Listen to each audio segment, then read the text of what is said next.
बंदी छोड़ सतगुरु रामपाल जी भगवान की जय हो। परमपिता परमात्मा, सारी सृष्टि के रचनहार, कुल मालिक, असंख्य ब्रह्मांडों के स्वामी, जगत गुरु, तीनों लोकों में प्रवेश करके सबका पालन पोषण करने वाले राजाधिराज, आत्माधार, नाथों के नाथ, देवों के देव महादेव, सर्वेश्वर महेश्वर मृत्युंजय, अजरो अमर, आदि अनादि सनातनी प्रभु, जगत पिता जगदीश्वर, श्री श्री 1008 की उपाधि के वास्तविक अधिकारी, अकाल मूरत सत स्वरूपी राम, वासुदेव सर्वगतम ब्रह्म, परम पूज्य प्रथम पूज्य, परम संत, परम पुरुष, परम धनी, परम दयालु, सत्य कबीर, हक्का कबीर, अल्लाह अकबर, अल्लाह कबीर, अल्लाह ताला, जगत के तारणहार, जगत के मुक्तिदाता, जगत के जगन्नाथ, हारे के सहारे, हिंदुओं के राम प्रभु, मुसलमानों के अल्लाह, ईसाइयों के मसीह, सिखों के वाहे गुरु, दया के सागर दया निधि, करुणा के सागर करुणा निधि, असली मर्यादा पुरुषोत्तम संत शिरोमणि सतगुरु रामपाल जी परमेश्वर जी के चरण कमल में देश विदेश से हम सभी सत्सेवक भाई बहनों का अनंत कोटि दंडवत प्रणाम। आज परमपिता परमेश्वर जी के आशीर्वाद से, उनकी असीम रजा से मध्य प्रदेश के भोपाल में सात संगति की मेहर हुई है। इस मेहर के लिए, इस रजा के लिए हम परम पूज्य सतगुरु रामपाल जी भगवान का बारंबार दंडवत प्रणाम करते हैं। हम उनका कोटि कोटि धन्यवाद करते हैं।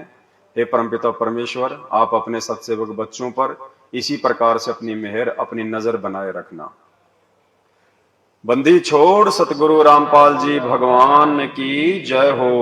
ग्रीव नमो नमो शतपुरुष को नमस्कार गुरु की नय, सुर नर मुनि जन साधुआ, संतों सर्वस दीनहि, सतगुरु साहिब संत सब दंडोतम, आगे पीछे मध्य हुए तिनको जा कुर्बान, नराकार निर्विषम काल जाल भय,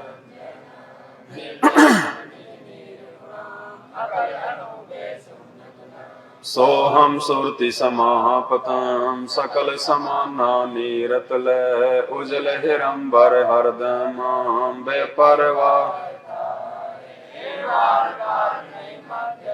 गरीब जो सुमर सिद्ध होई, गणनायक गलताना, करो अनुग्रह सोही, आदि गणेश मनाऊं, गणनायक देवन देवा, चरण कमल लो ल्याऊं, आदि अंत करु सेवा, परम शक्ति संग हृदय सिद्धि दाता,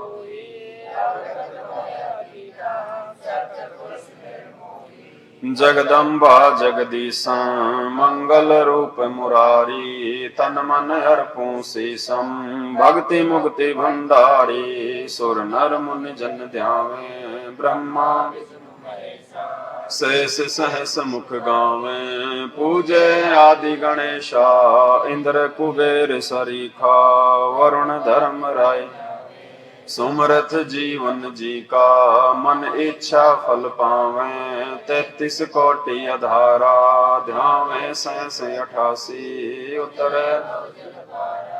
कटहे यम की फांसी, 33 कोटि अधारा, ध्यावे 88 उत्तर भवजल, कटहे यम की फांसी। फोन को साइड में कर लो, स्पीकर की आवाज कैप्चर करेगा।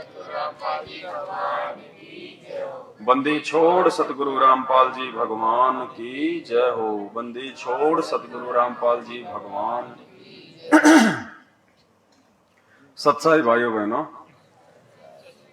दया परमपिता परमेश्वर जी की इस विशेष समय को, जिस समय के लिए परमपिता परमेश्वर जी ने 4 युगों से इंतजार किया,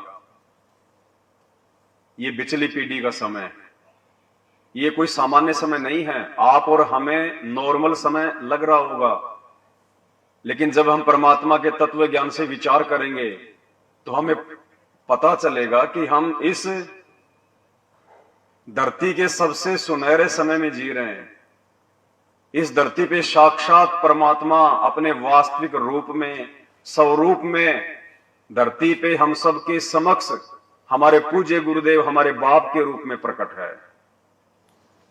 वर्तमान समय को देवी देवता भी ऊपर से तरसते हैं कि हमें वर्तमान में मानव जन्म क्यों नहीं प्राप्त है, क्योंकि परमात्मा ने इस धरती को, इस मृत लोक को मुक्ति खेत बताया, मोक्ष का द्वार बताया। केवल मानव शरीर में और 21 ब्रह्मांड में ये धरती ही एक ऐसा छोटा सा ये क्षेत्र है जहां से हम 84 लाख योनियों के दुख से बाहर निकल सकते हैं। 21 ब्रह्मांड इतना बड़ा, इतना लंबा चौड़ा, लेकिन ये छोटी सी जगह। अब आप विचार करो, वर्तमान समय में कलयुग की बिचली पीढ़ी में आप और हमारा जन्म, मानव जन्म, धरती पे जन्म, ऊपर से सतगुरु रामपाल जी भगवान की शरण, और उसके बावजूद फिर साध संगति मिल जाना। साध संगति का मतलब है हमारी आंखें खुल जाना, हमारे अंदर वो बुद्धि का विकसित हो जाना जो हम सही और गलत का निर्णय कर सकें। हम अपने गुरु भगवान की मानस रूप में जो आए हुए हैं, हम उनकी पहचान कर सकें। ये सारे जोड़ जुगाड़ मिलना, परमात्मा कहते हैं ये तो बिल्ली के भाग का छीका टूटा है। और इस वर्तमान समय को जो भाई बहन अपनी खुद की कमजोरी से, गलती से, अज्ञानता से चूक जाएंगे, तो ना जाने परमात्मा फिर कितने अनंत युगों के बाद में संभालेगा। क्योंकि अब का बिछड़ा हुआ प्राणी जल्दी से परमात्मा फिर उसको अपनी शरण में नहीं लेगा। तो हमने हर प्रकार से अपने बाप के साथ चलने के लिए तैयार होना है।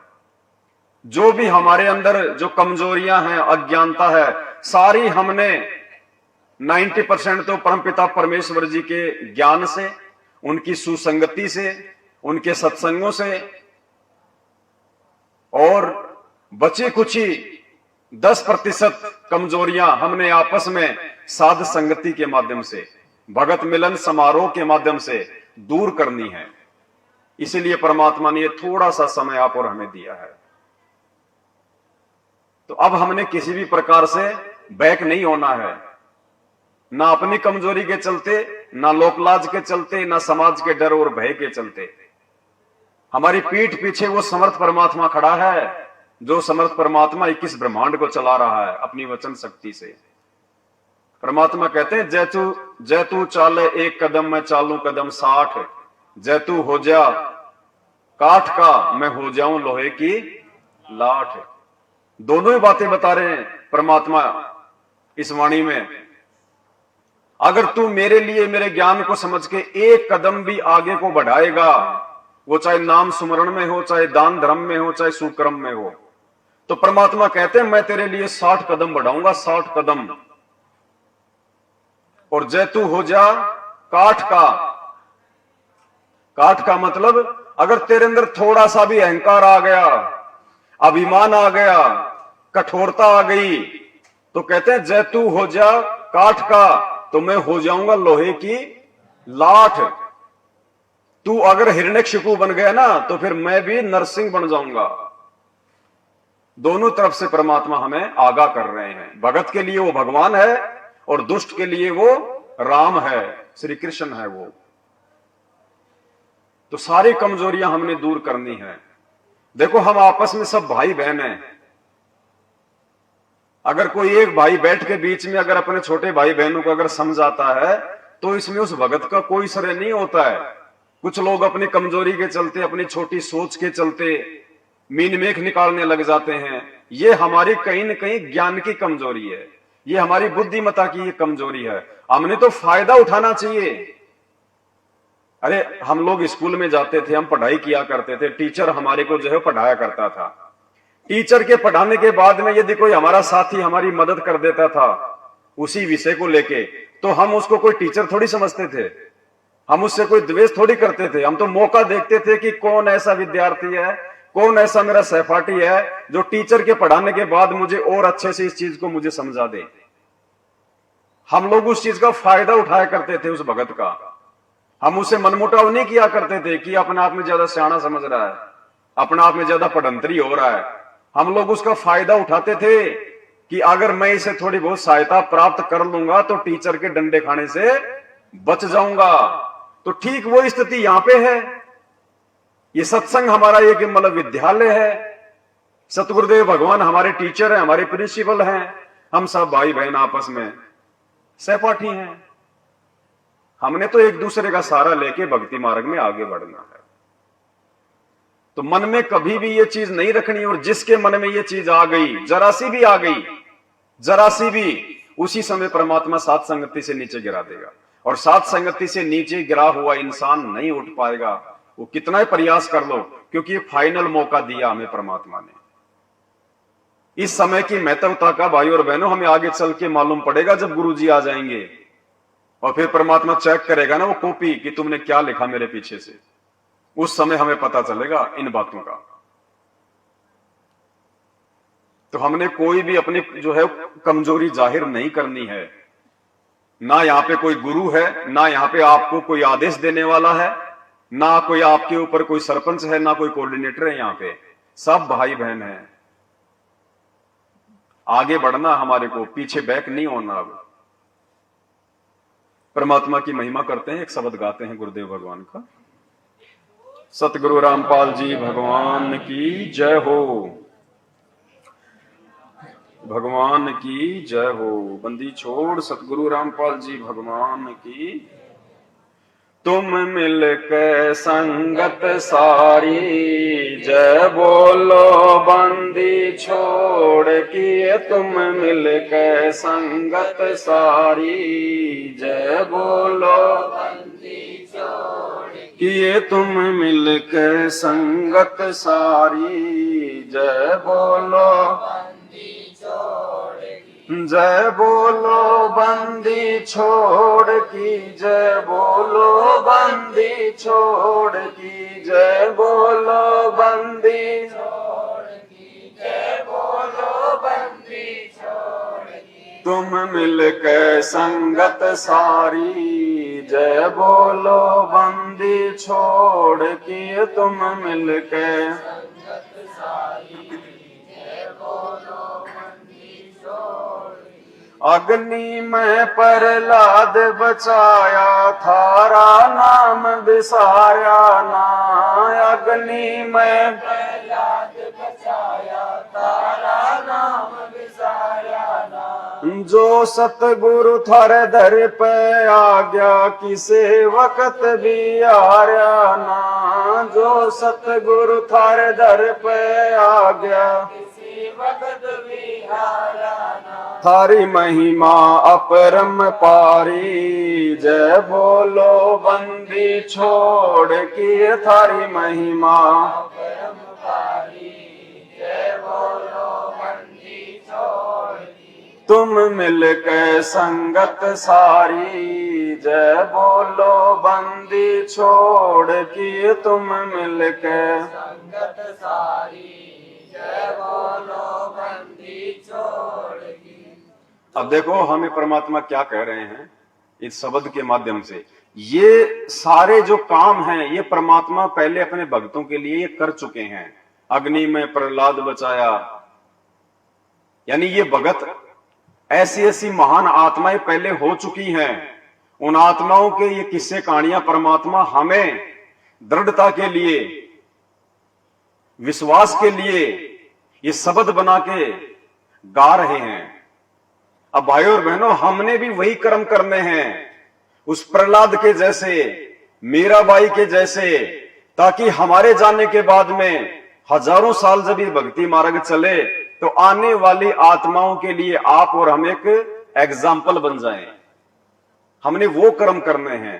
इसीलिए तो परमात्मा ने हमारे को प्रहलाद जी की वो कहानी सुनाई, वो किस्सा सुनाया कि अगर विश्वास हो यदि अपने इष्ट पे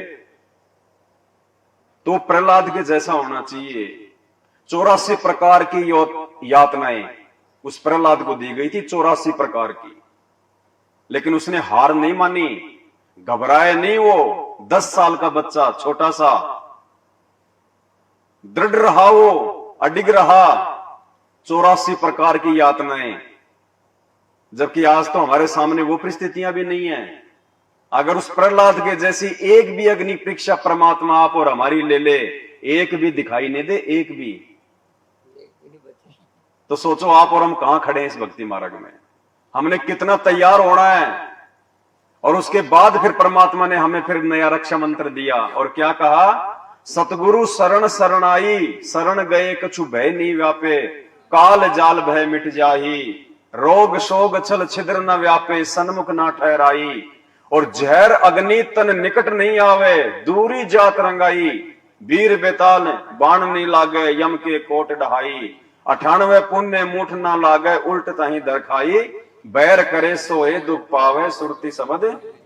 आज भी परमात्मा हमें गारंटी दे रहे हैं, अगर तुम मर्यादा में रहोगे, नियमों पे चलोगे, गुरु को भगवान मान के चलोगे। देखो, गुरु को भगवान माने बिना तो हम मर्यादा में रह ही नहीं पाएंगे, हम दृढ़ कभी जिंदगी में हो ही नहीं पाएंगे।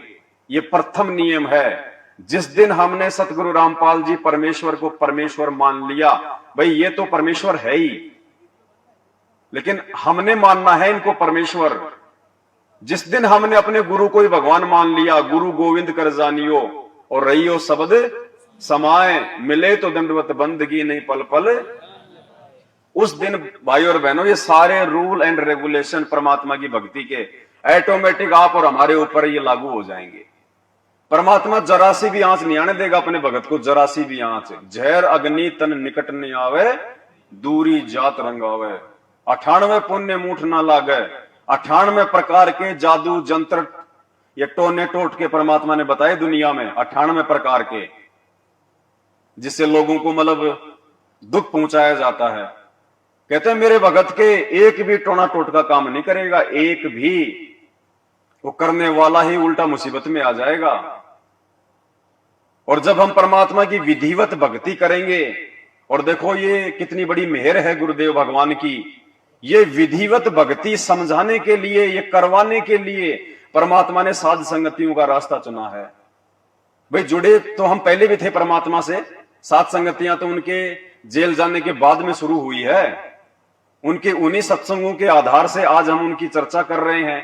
तो ये सत्संग तो परमात्मा ने पहले से ही कर रखे हैं, लेकिन आज से पहले ना हमें भक्ति समझ में आ रही थी, ना हमें गुरु समझ में आ रहा था, बस भगवान भगवान तो समझ में आ गया था कि दाढ़ी मूंछ वाला कबीर जी भगवान, वो तो हमें समझ में आ गया था। बाकी कोई विशेष, कोई परिवर्तन, कोई बदलाव हमारे भक्ति मार्ग में, हमारे जीवन में नहीं था।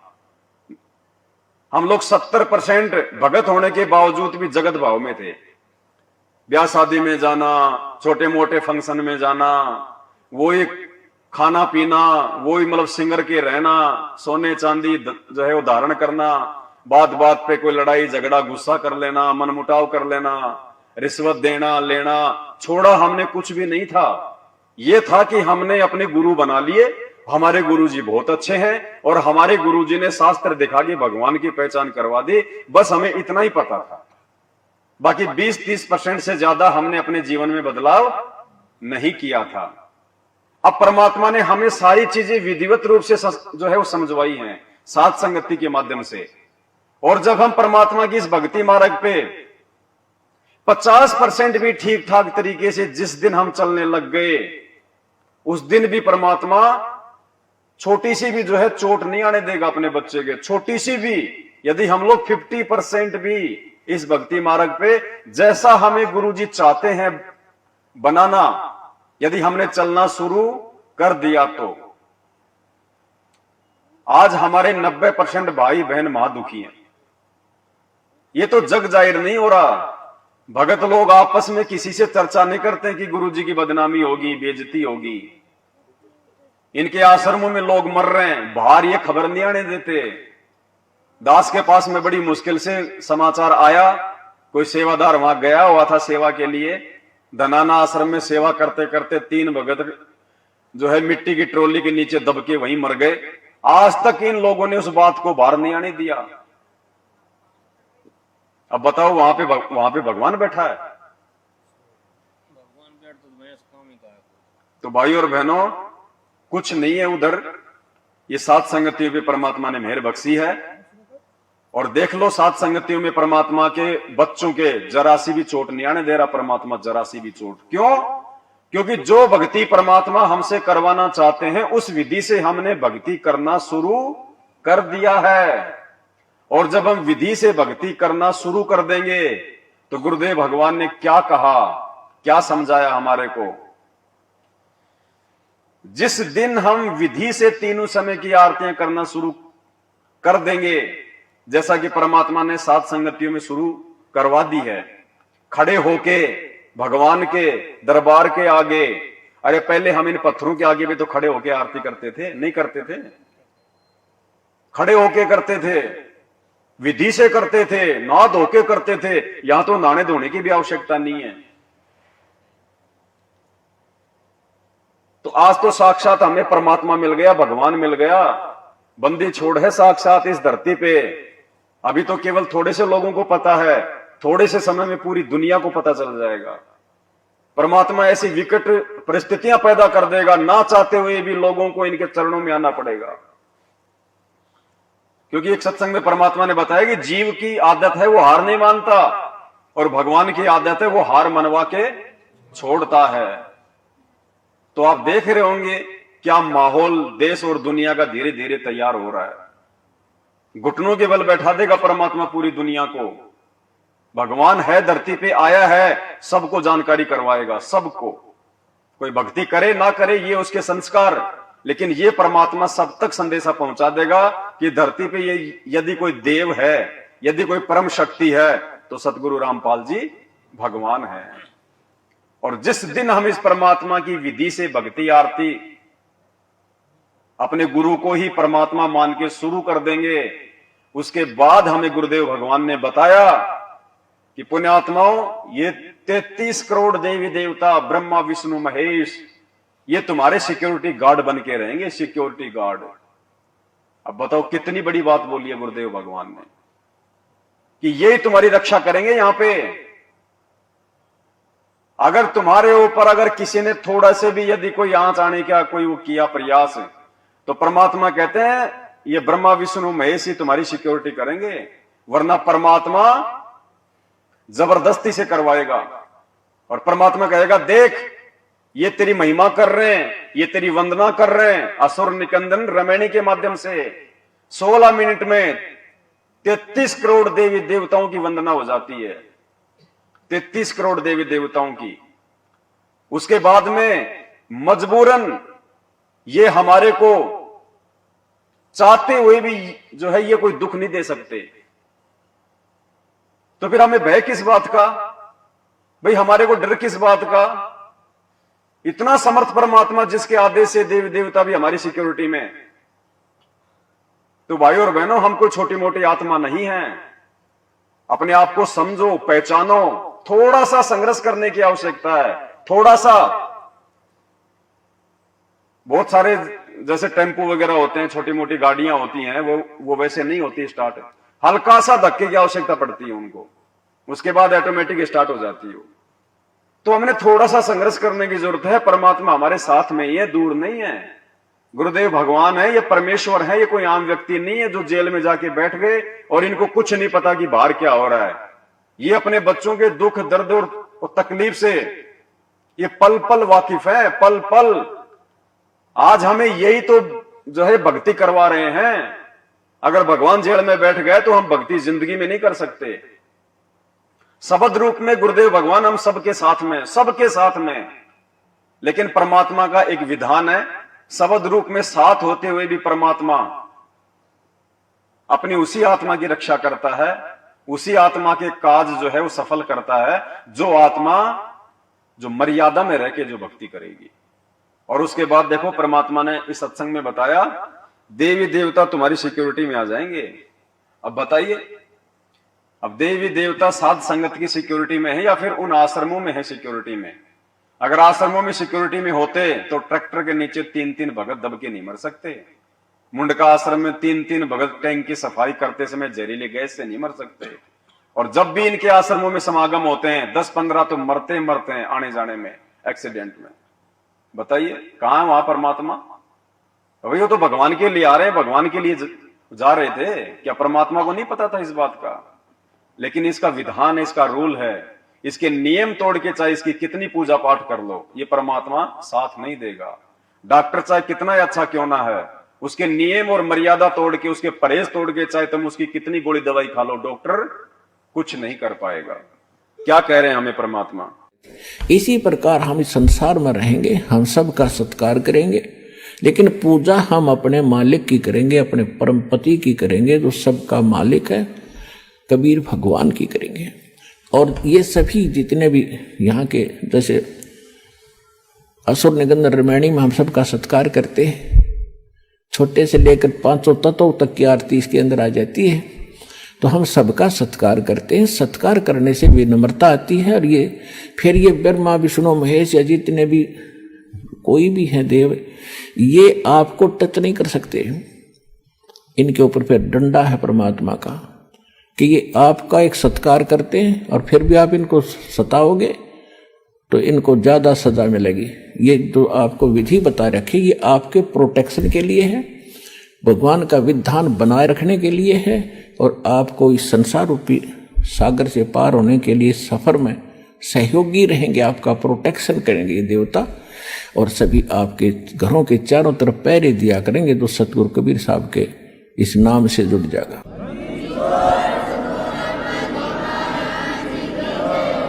क्योंकि जैसे कोई प्रधानमंत्री या राष्ट्रपति का कोई नुमाइंदा है, कई शहर में रह रहा है, तो उसकी सुरक्षा और उसकी इज्जत की रक्षा, धन की रक्षा करना वहां के मुख्यमंत्री की जिम्मेवारी होती है।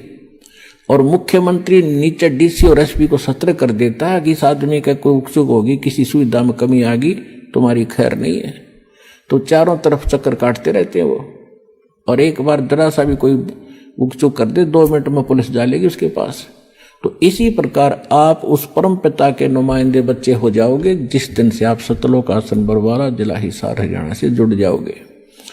आपकी सुरक्षा के लिए वहां ऐसे खड़े रहा करेंगे, देवी देवता चारों तरफ घूमया करेंगे आपके, कि देखो भूत प्रेत आके बकवाद ना कर दे।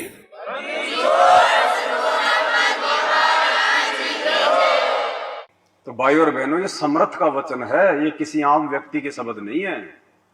खुद साक्षात वो कबीर परमात्मा धरती पे संत रामपाल जी के रूप में आके अपने आप को छुपाते हुए ये बातें बोल रहे हैं कि तुम उस कबीर परमात्मा के नुमाइंदे हो गए। जिस दिन हम सतगुरु रामपाल जी भगवान से उपदेश प्राप्त कर लेते हैं, हम उस कबीर परमात्मा के बच्चे हो जाते हैं। सतगुरु स्वयं ही कबीर परमात्मा है। और उस दिन के बाद से यदि हम मर्यादा में रह के भक्ति करेंगे, उसके बाद फिर देखना, भूत प्रेत तो छोड़े तो बहुत छोटी मोटी चीज है। यहाँ का काल हमारे को छू नहीं सकता, हमारे को हाथ नहीं लगा सकता। हम उस समर्थ के बच्चे हैं। आज अगर किसी को इस बात का पता चल जाए कि ये प्रधानमंत्री का बेटा है या फिर ये राष्ट्रपति का बेटा है, लोग उसका सत्कार करते हैं। बड़े बड़े लोग हाथ जोड़ेंगे, हाँ जी नमस्कार जी, राम राम जी, आओ जी हमारे घर पे भी आओ जी। तो हम तो राष्ट्रपतियों के राष्ट्रपति सतगुरु रामपाल जी भगवान के बच्चे हैं, जिनकी सत्ता सबके ऊपर है, जिनसे ऊपर कोई नहीं है। और फिर भी हमारे भगत भाई बहनों की ऐसी जो है दुर्गतियां हो रही हैं। भूत प्रेत से वो परेशान, आरी बीमारी से वो परेशान, अकाल मौतें उनकी हो रही हैं, घर में लड़ाई झगड़े उनके। तो बताओ कहां फिर सतगुरु का आशीर्वाद है उनके घरों में? अब सतगुरु की इसमें क्या कमी भाई? इसलिए तो परमात्मा सत्संगों में रोते हैं कि भाइयों इतना तुम्हें ज्ञान दे दिया, इतना समझा दिया, अब और क्या हनुमान जी की तरह सीना फाड़ के दिखाऊं कि मैं ही परमात्मा हूं? अब उसके बाद तो भाई कमजोरी हमारी है, फिर सतगुरु की कमजोरी नहीं है। और जिन जिन आत्माओं ने सतगुरु को भगवान मान लिया और विधिवत मर्यादा में रह के अपनी भक्ति जो है वो कर रहे हैं, खुद मतलब जागृत होके, एक तो होता है कि घर वाले बोले तब जाके वो आरती के लिए उठे, और एक उसको खुद को इस बात की चिंता रहे कि कहीं 2 से ऊपर ना चले जाएं, कहीं आरती का समय उचुक ना हो जाए। एक तो वो भगत, और एक जब तक उसके घर वाले, उसकी पत्नी, उसके माँ बाप उसको 3-4 बार नहीं बोल दे रहा आरती कर ले, तब तक जो उठ ही नहीं रहा वो भगत नहीं है, भले वो आरती भी कर रहा है। जब तक हमारे अंदर खुद ये चिंता नहीं बनेगी इस भक्ति को लेके, मर्यादाओं को लेके, तब तक हम भगत नहीं बन सकते। तो आप और हमने अब इतने दिन हो गए हैं, उस स्थिति में आ जाना है। हमने खुद आगे बढ़ना होगा इस भक्ति मार्ग में। परमात्मा ने हमें इतना रिचार्ज कर दिया, जैसे किसी खिलौने में चाबी भर देते हैं, 10-15 सेकंड तक वो चलता है ना अपने आप। अरे कम से कम उतना तो चलो। परमात्मा चाबी भर के गए 28 साल तक, और फिर भी हम लोग मतलब जर खाए बैठे हैं, तो कैसे बात बनेगी फिर? तो परमात्मा वही है, भगवान वही है, उनके नियम कानून कायदे वही हैं। जो लाभ परमात्मा ने आज से पहले मीरा को दिया, जो है धन्ना जी को दिया, प्रहलाद जी को दिया, जो जो चमत्कार किए परमात्मा ने आज से पहले अपनी आत्माओं के साथ में, आज भी भगवान वही है, उसके गुणों में कोई बदलाव नहीं है। अगर ये कमजोरी है तो आप और हमारी है, हमारे विश्वास की है। और जिस दिन हम इस कमजोरी को दूर कर देंगे, परमात्मा तो खड़े खड़े चमत्कार करेगा, दुनिया देखेगी खड़े खड़े।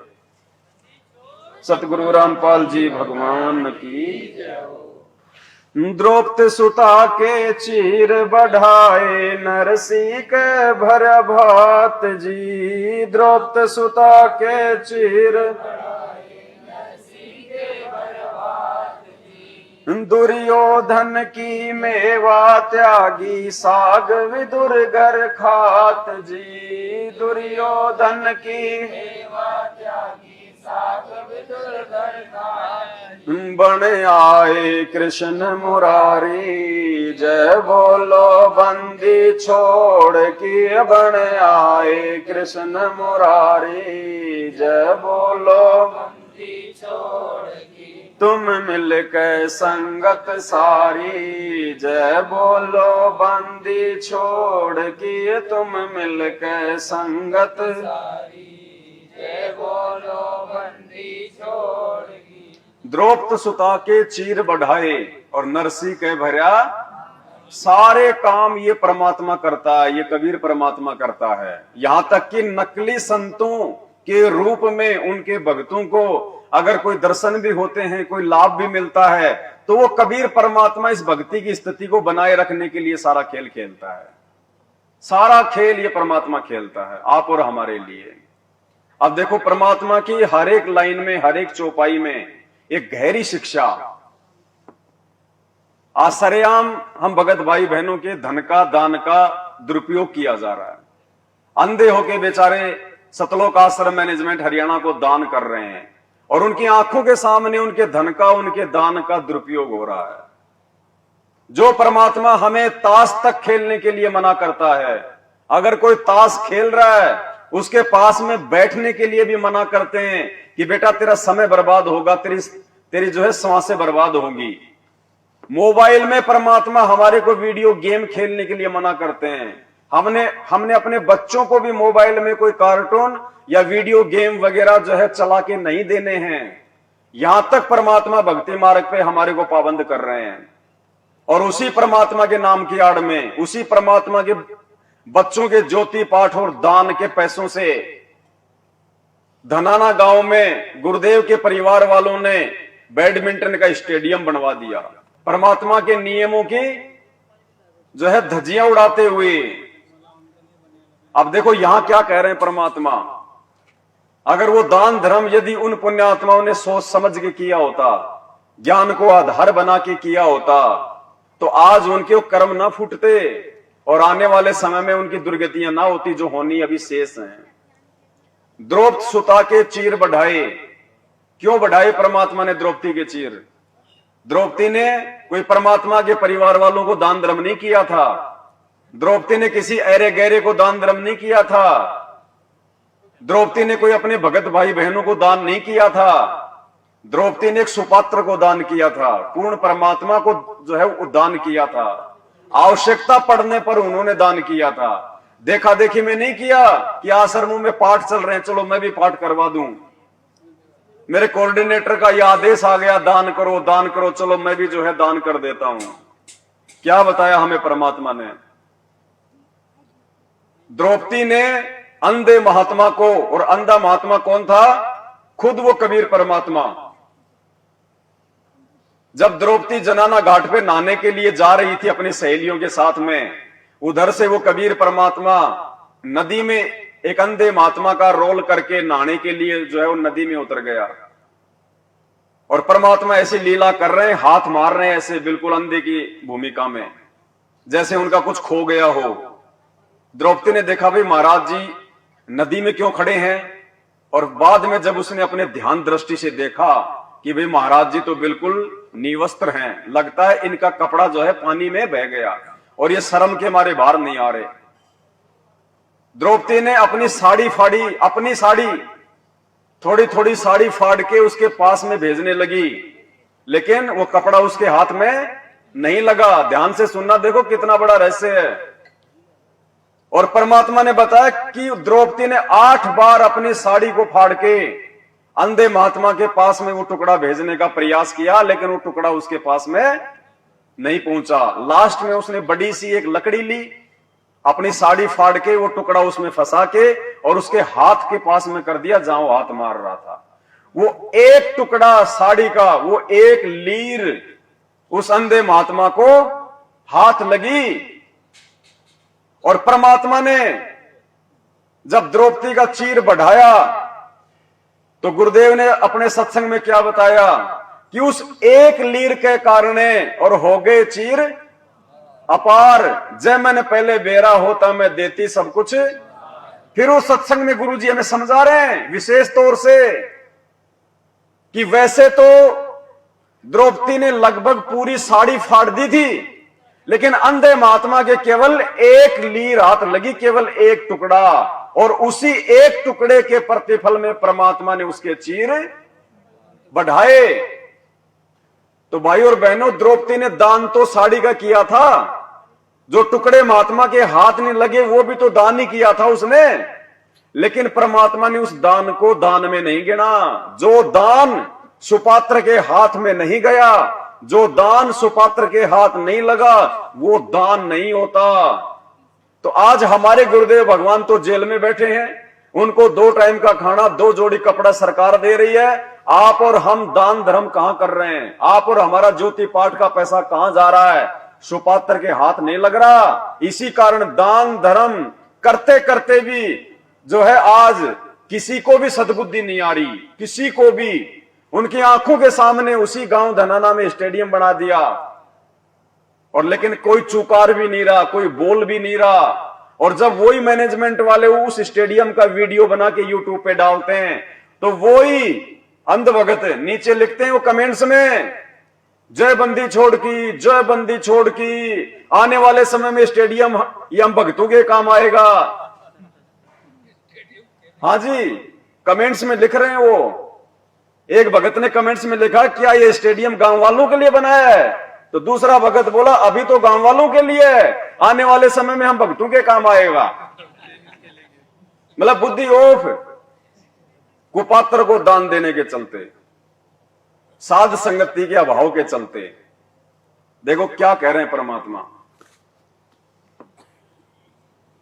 भाई और बहनों, ये छोटी मोटी बातें नहीं है। गुरुजी किसी को भी अलग से बैठा के कोचिंग नहीं देंगे।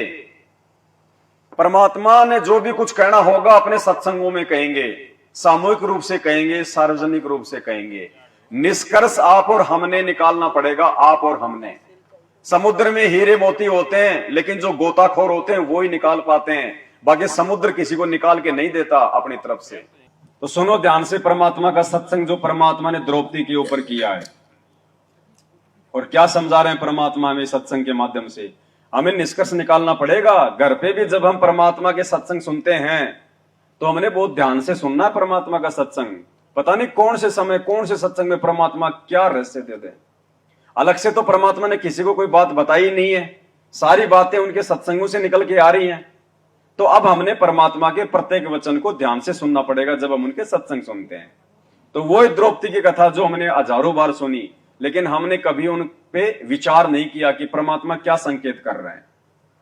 तो सुनो क्या कह रहे हैं परमात्मा कि उस अंधे महात्मा को केवल एक टुकड़ा साड़ी का हाथ लगा था, बाकी तो द्रौपदी ने पूरी साड़ी की साड़ी फाड़ के फेंक दी थी, लेकिन वो एक लीर हाथ लगी, उसी एक टुकड़े के प्रतिफल में परमात्मा ने उसकी जो है उसकी साड़ी को बढ़ाया था। धर्म बिना धापे नहीं ये प्राणी प्रपंच, आस बिरानी क्यों करत न दिया हो तो संच। यदि पहले दान किया तो आज मिलेगा, अन्यथा चाहे सिर पटक ले, चाहे कितने किसी प्रकार की तू अन्य साधना कर ले। हाँ, ये मान लीजिए तेरे भाग्य में नहीं है, पूर्व दान नहीं कर पाया, तो अब आपको तरीका बताया जा रहा है, ऐसे कीजिए। प्रमाण है कि जैसे द्रौपदी ने उसी जन्म में एक अंधे महात्मा को एक बिल्हाता अर्थात 8-9 इंच का एक कपड़ा लंगोट टाइप कोपीन टाइप बना के पाड़ के दिया था। यानी वैसे तो उसने लगभग सारी साड़ी पाड़ के डाल दी थी नदी में। अंधा महात्मा था, हाथ नहीं लग गया, वह एक लकड़ी के लपेट के उसके हाथ के लगा दी। अर्थात उस इतने के कपड़े का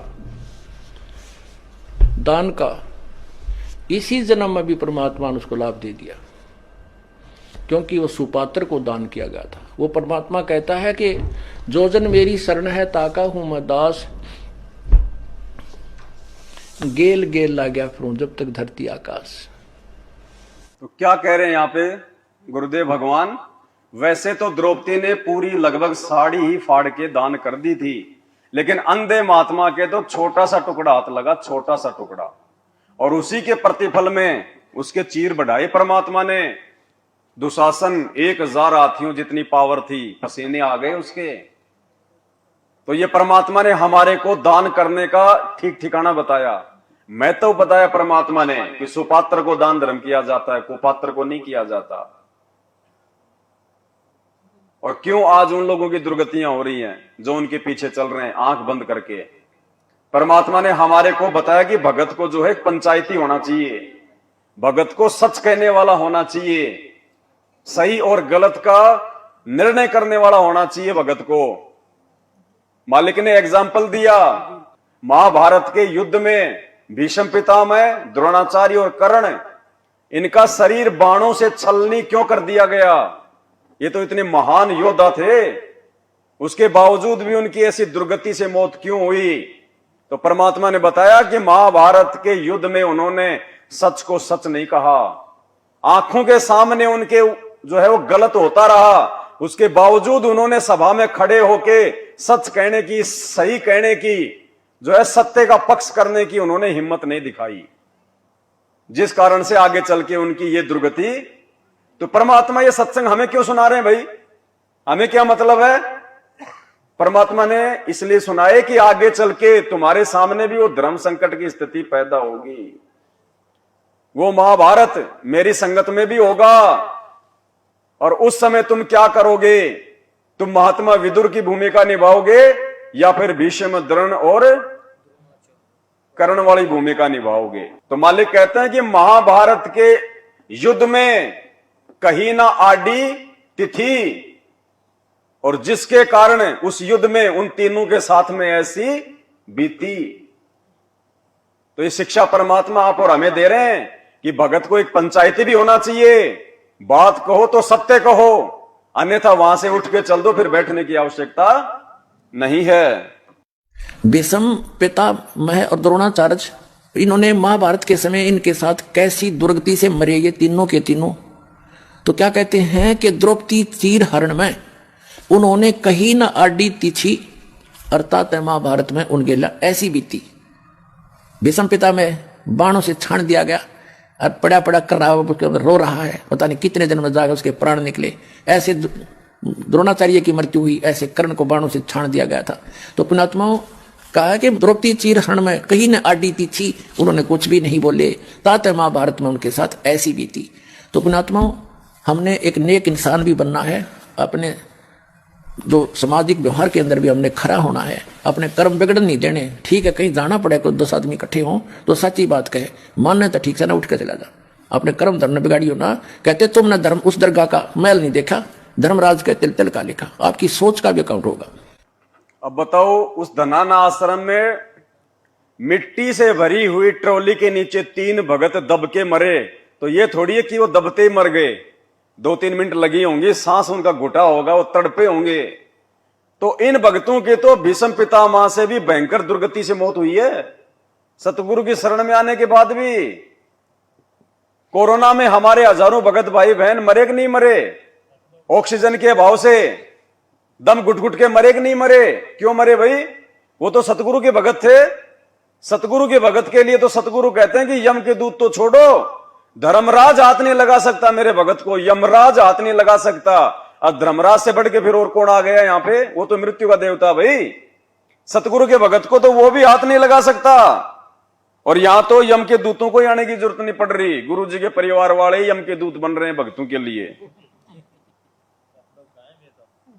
कहने का मतलब है परमात्मा का विधान क्यों टूट रहा है?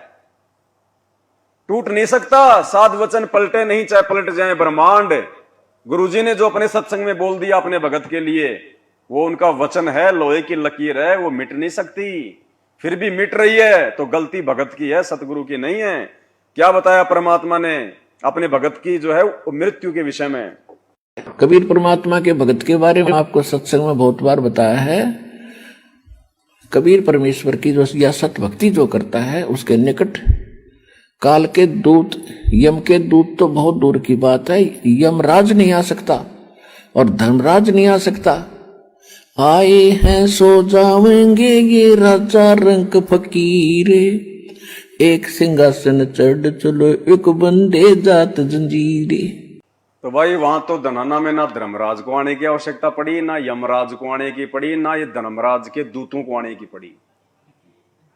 और दास इसीलिए तो बार बार कहता है भाई और बहनों कि वर्तमान में इस धरती पे काल स्वयं संत रामपाल जी के परिवार के रूप में उतरा हुआ है, लेकिन लोग सीरियस नहीं लेते इन बातों को और अपनी जान गंवा रहे हैं। 2022 में सात संगत से भाई बहनों की छटनी हुई।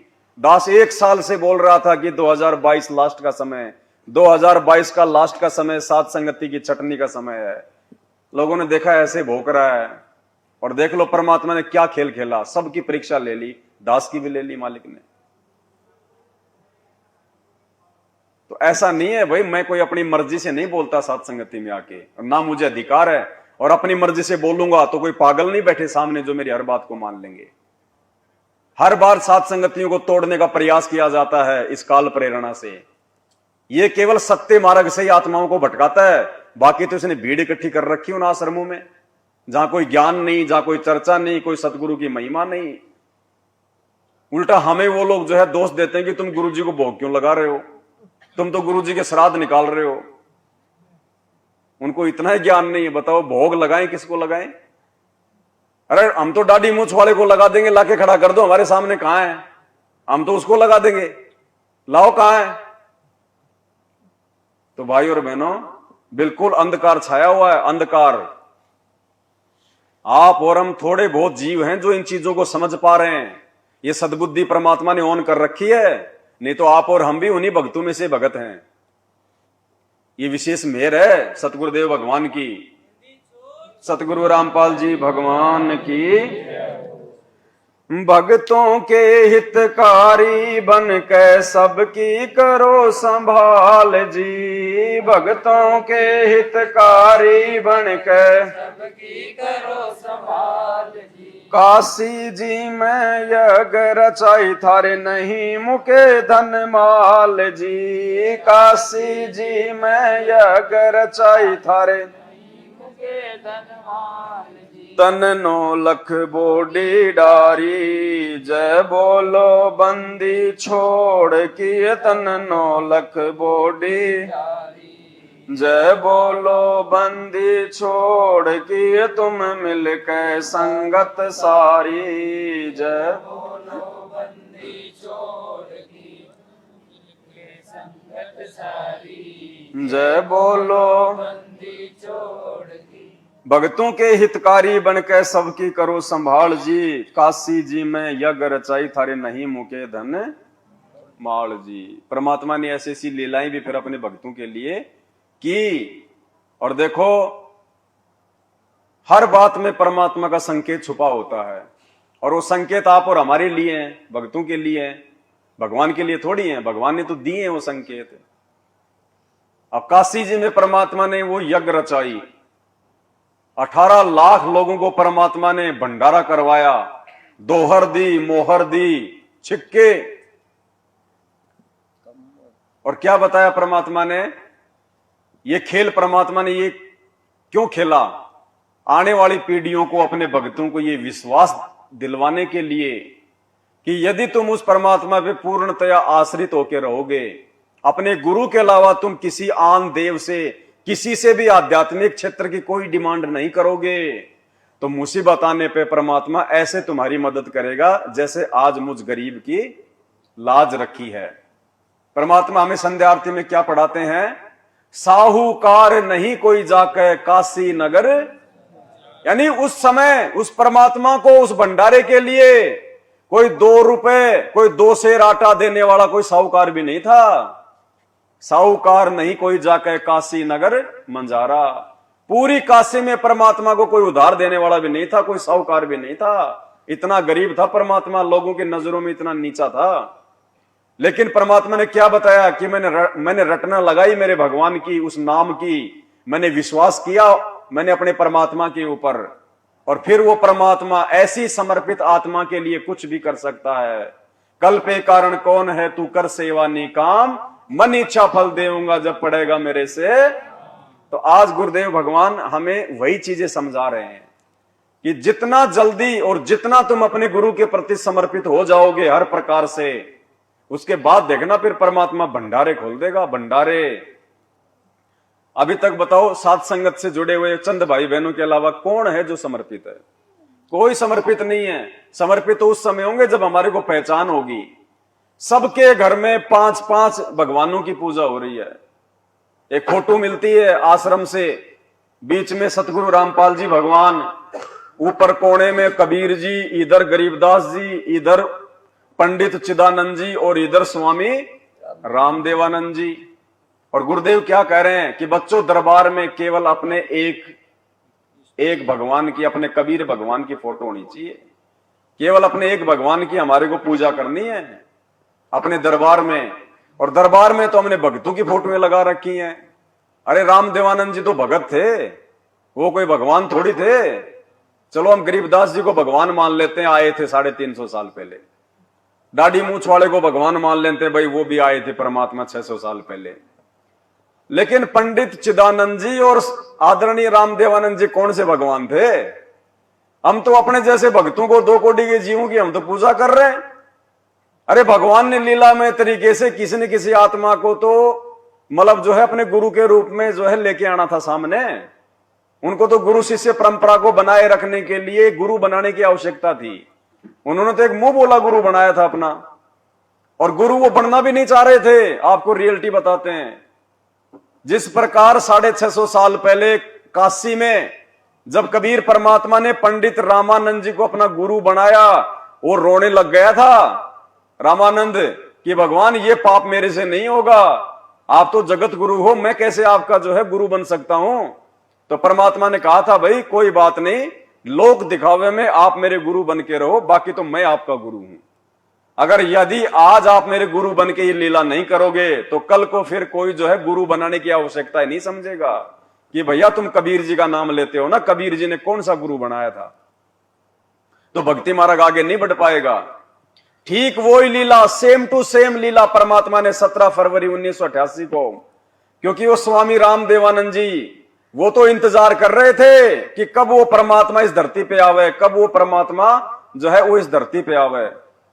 पहचान वो भी नहीं पा रहे थे। जब 17 फरवरी 1988 को सतगुरु रामपाल जी भगवान एक भगत की भूमिका में उनके पास में गए आश्रम में, तो भाइयों और बहनों ये सारी की सारी बातें परमात्मा और उनके बीच में ये गुप्त रूप में हुई थी। फिर सारी की सारी रामानंद जी नहीं चाह रहे थे कि मैं आपका गुरु बनूं, मैं आपका जो है वो गुरु बनूं, लेकिन परमात्मा ने सेम टू सेम वो लीला की। और परमात्मा ने फिर भेद दे दिया, संकेत दे दिया परमात्मा ने। ये पुस्तक है, जब जब भूल पड़े आप और हमारे घर में तो नहीं होगी, लेकिन मैनेजमेंट वालों के हर के घर में मिलेगी। और परमात्मा ने क्यों बंटवाई ये पुस्तक मैनेजमेंट वालों के घरों में, ये क्यों पहुंचाई? अभी तक तो लोगों को नहीं पता इसमें क्या क्या इसमें के अंदर रहस्य छुपे हुए हैं। लेकिन उन्होंने एक मतलब ईर्ष्या भाव में आके कि इसमें संजय और पवन के खिलाफ लिखा हुआ, बांट दो सबको, बांट दो सबको, सबके घर में बंटवा दी। अब इसमें क्या क्या संकेत दे रखे हैं परमात्मा ने अपने भगवान होने के विषय में। इसलिए दास चीखता है, चिल्लाता है। हालांकि मेरे तो ये पुस्तक बहुत बाद में हाथ लगी है, दास तो उससे पहले वीडियो बना चुका था कि ये रामदेवानंद जी कोई संत रामपाल जी के गुरु नहीं थे, ये तो परमात्मा ने लीला कर रखी है। देखो ये जब जब भूल पड़े पुस्तक है, पेज नंबर इसका 16 और 17। आप सब तो नहीं देख पाओगे, लेकिन जो आसपास बैठे हैं वो भाई देख लेना ताकि उनको विश्वास हो। स्वामी जी उस कुटी में 23 जनवरी 1997 तक रहे। 24 जनवरी को तलवंडी भाई पंजाब में गए, 25 जनवरी को विश्राम किया और 26 जनवरी 1997 को बैठे बैठे सतलोक चले गए दादा गुरु जी। सब आश्रमों की सुविधा त्याग कर अपने दास विदुर के पास आए। सतगुरु रामपाल जी भगवान कह रहे हैं कि सभी आश्रमों को त्याग के दादा गुरु जी मुझदास के पास में आ गए थे लास्ट में। वहां जब देखा कि यथार्थ कबीर पंथ 13वां पंथ की नींव दृढ़ हो चुकी है तो सतलोक चले गए। जब उनका जिंद कुटिया में डेरा था, दास उनकी आज्ञा लेकर गांव में सत्संग व पाठ करने गया। सेवादारों को बताया था कि दास उस दिन आएगा, तब तक गुरुजी का ध्यान रखना। उस निश्चित दिन को दास कुछ लेट हो गया। देखो ये लीला की परमात्मा ने। गुरुजी ये गांव में सत्संग करने के लिए गए और भक्तों को बोल गए कि भैया मैं आऊंगा फलाने दिन, और तब तक तुम दादा गुरुजी का जो है ध्यान रखना। तो गुरुजी कह रहे हैं कि मैं जो टाइम बता के गया था कि मैं फलाने दिन आऊंगा, मैं थोड़ा सा आने में लेट हो गया। कुटिया में केवल गुरुजी के स्नान आदि की व्यवस्था शुद्धता से की हुई थी। शुद्धता का ध्यान रखते हुए दास जिंद पहुंचकर किसी भगत के घर स्नान करने लगा, जिस कारण से देरी हुई। उस समय तक सेवादारों ने 10 बार पूछा कि रामपाल आया है। दादा गुरुजी ने सेवादारों से पूछा, रामपाल आया है, रामपाल आया है। उनको तान रखा था कि पता करो क्यों नहीं आया। उस समय मोबाइल को तो कोई जानते भी नहीं थे, अन्य फोन भी गांव में नहीं थे। जब भक्तों को पता चला तो एक भगत आया और बोला, स्वामी जी ने 10 बार पूछ लिया कि कहां है, आज आने की कह गया था, क्या कारण हुआ। दास उसी समय भगत की मोटरसाइकिल लेकर तत्काल पहुंचा। गुरुजी मोटरसाइकिल लेके दादा गुरुजी के पास में तुरंत पहुंच गए। कई भगत बैठे थे। दास ने दंडवत किया। भाई जब अगर परमात्मा जब कोई लीला अपने हाथ में लेता है तो उसको पुण्यात्मा पूरी तरह से निभाता है। अंधे महात्मा की लीला की द्रौपदी के सामने तो अंधे वाली की, और जब उन्होंने एक भगत की भूमिका की 17 फरवरी 1988 को, तो भगत की भूमिका की परमात्मा ने, कोई पहचान नहीं सकता उसको। ये असली लीलाधर है। असली लीलाधर ये है, श्री कृष्ण जी नहीं है। ये है असली लीलाधर। जो लीला ये करता है उसको बखूबी निभाता है, कोई पहचान नहीं सकता।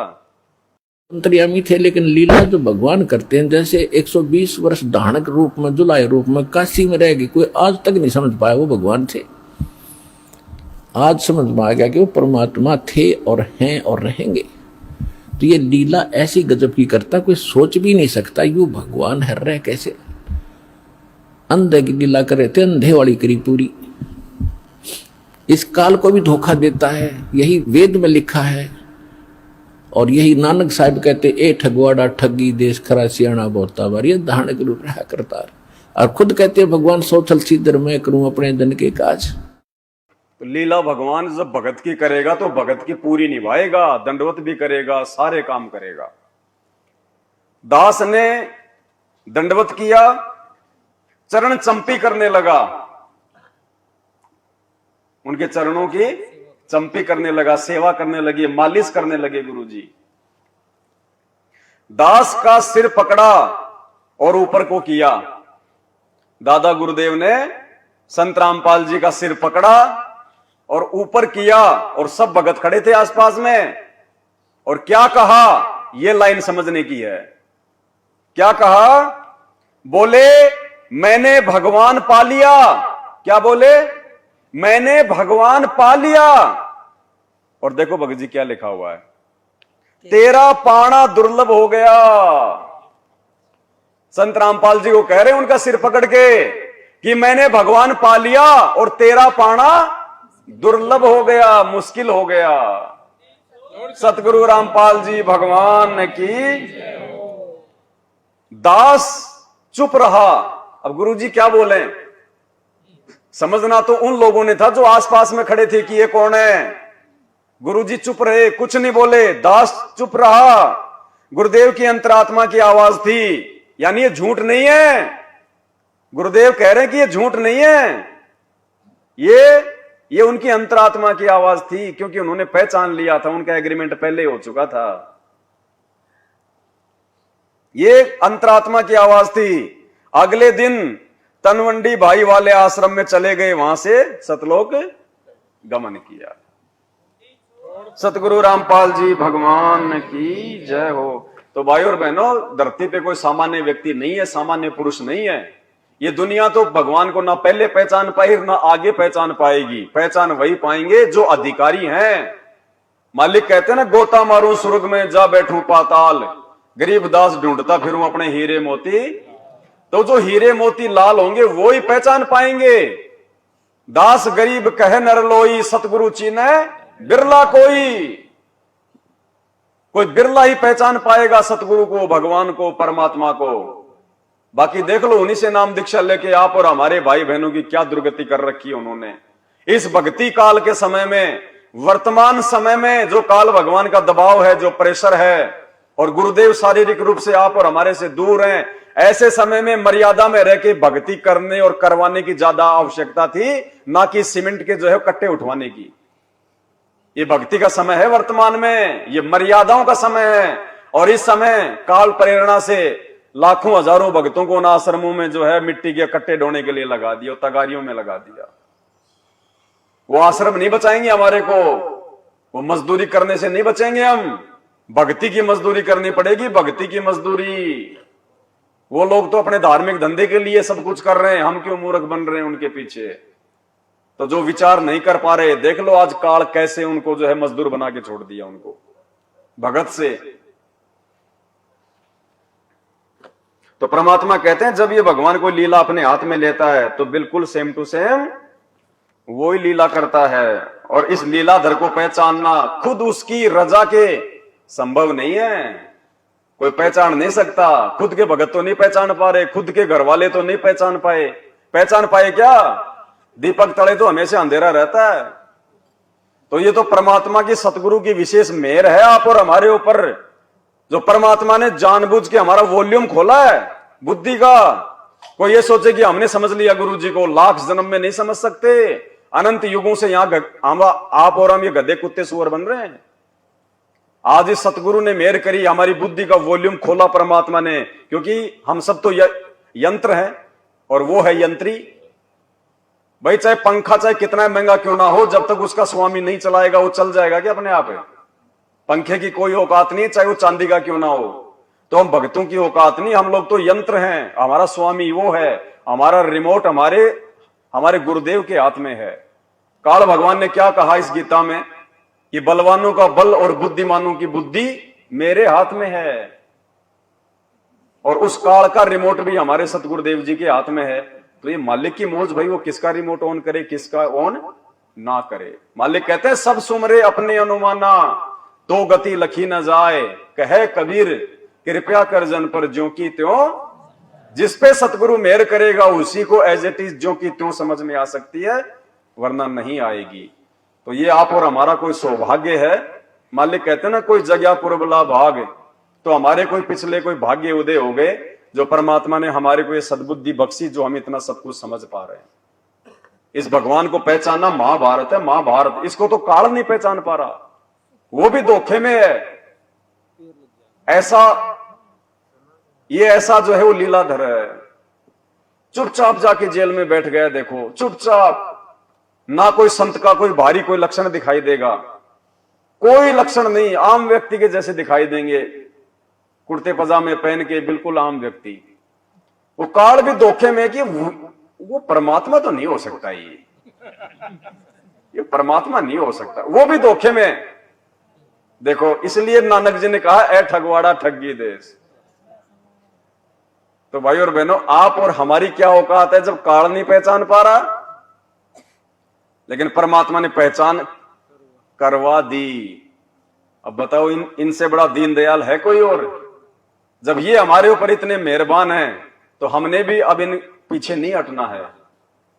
हमने इसी समय, इसी जन्म में इनके साथ में चलने की पुरजोर कोशिश करनी है, पूरा प्रयास करना है, एडी से चोटी तक का जोर लगा देना है। जो संघर्ष करना पड़े हम वो संघर्ष हम वो करेंगे।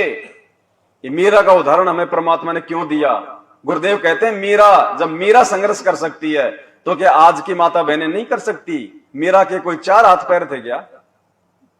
और आज तो इतना अच्छा समय है, आपको इतने अधिकार प्राप्त हैं, पता नहीं तरह तरह के संगठन बने हुए हैं, आप वहां जाके अपनी बातें भी रख सकते हो। यदि आपको कोई घर वाले ज्यादा है, अगर वो दबाव दे देते हैं तो भक्ति ना करने के लिए।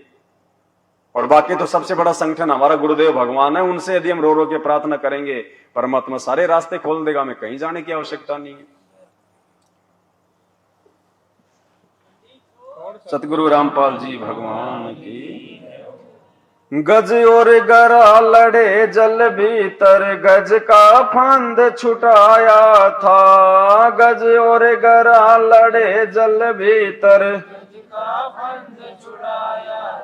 सम्मन के घर सतगुरु आए, सेऊ भेंट चढ़ाया था। सम्मन के घर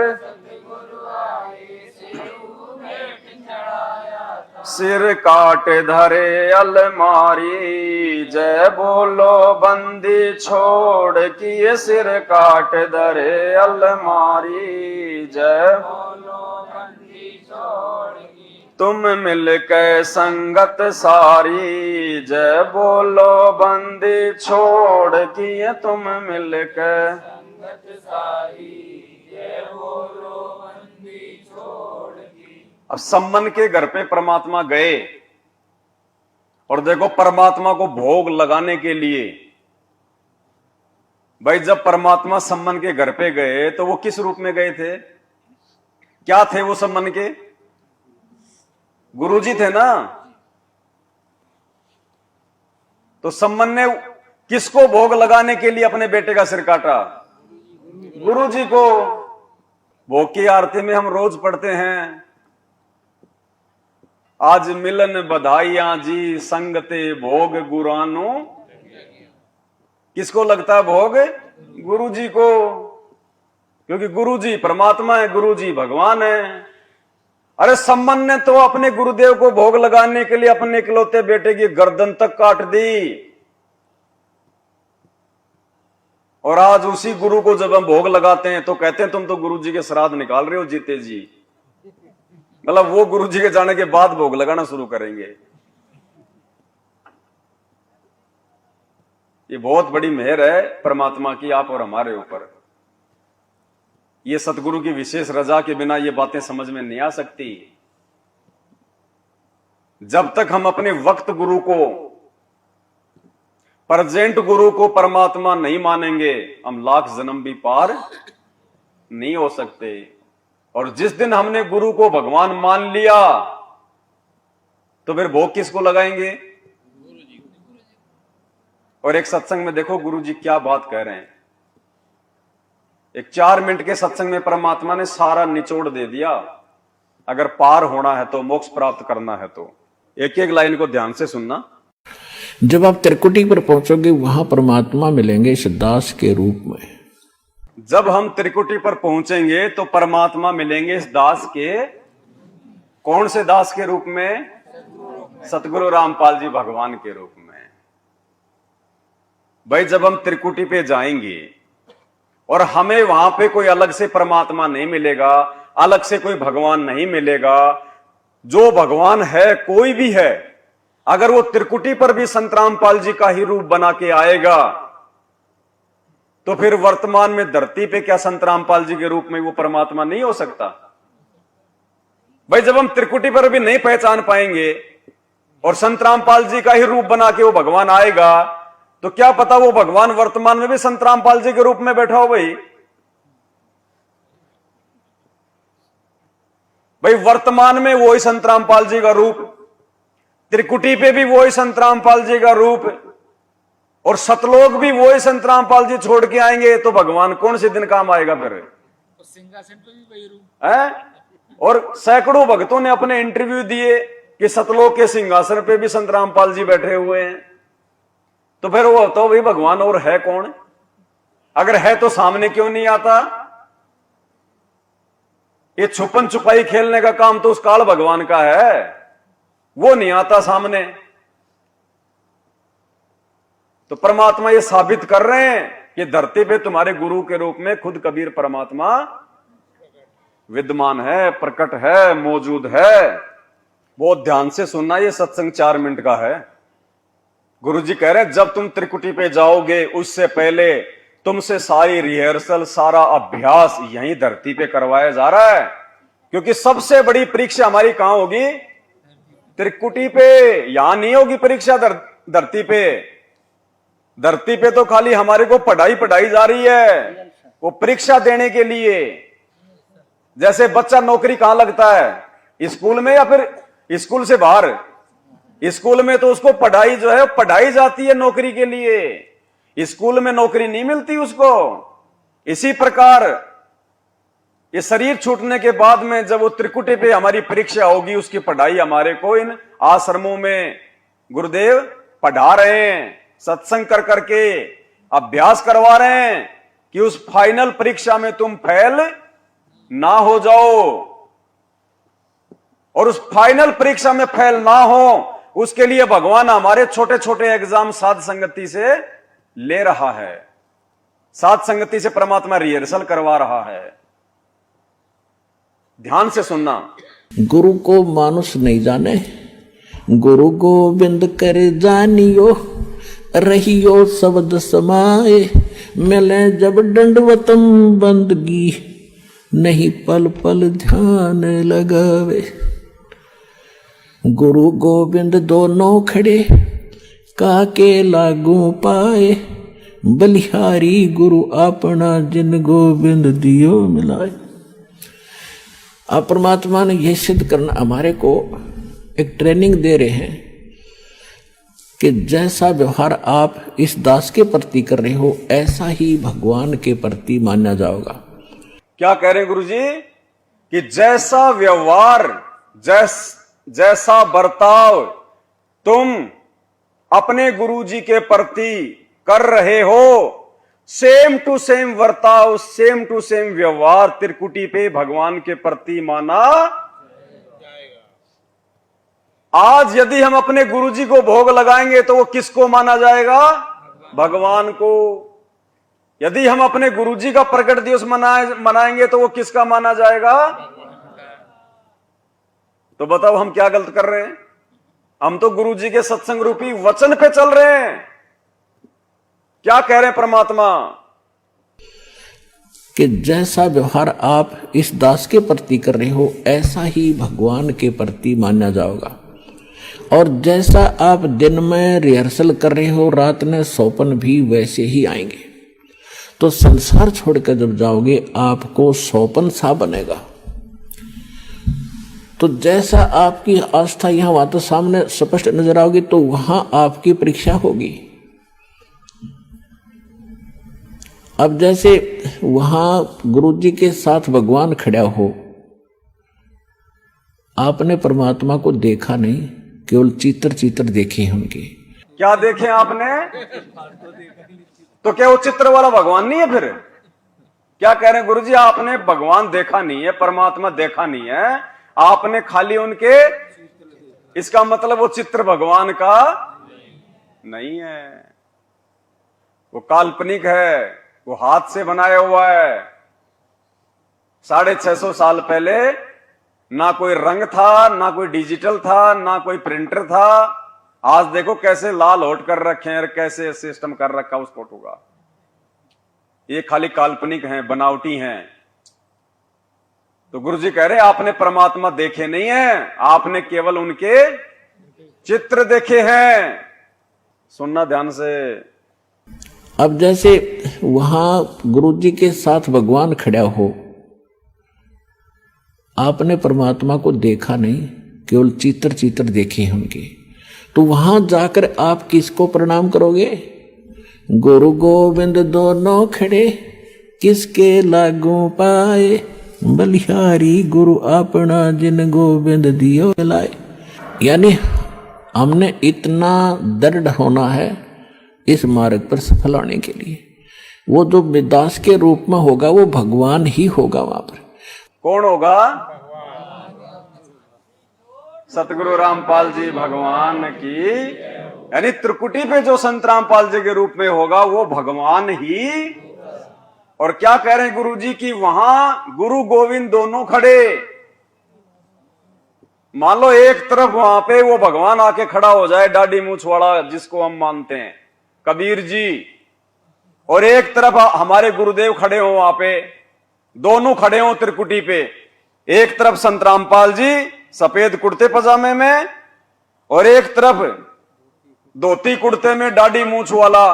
तो क्या करेंगे हम? गुरु गोविंद दोनों खड़े किसके लागू पाए, बलिहारी गुरु अपना जिन गोविंद दियो। क्या कह रहे हैं गुरु जी सुनियो।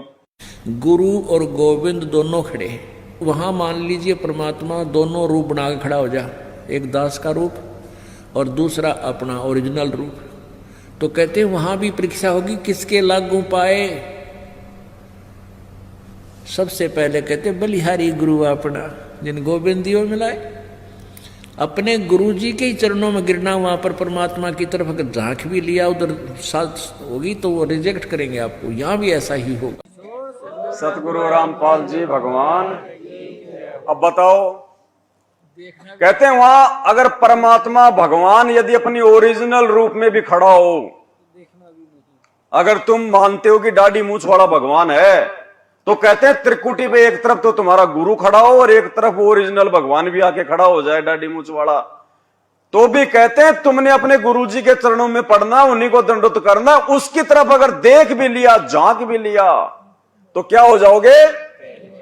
और ऐसा ही यहां गुरु जी कह रहे हैं, यहां भी ऐसा ही है। यानी त्रिकुटी नहीं, वर्तमान समय में रिहर्सल के समय में भी हमने ऐसा ही बर्ताव करना है।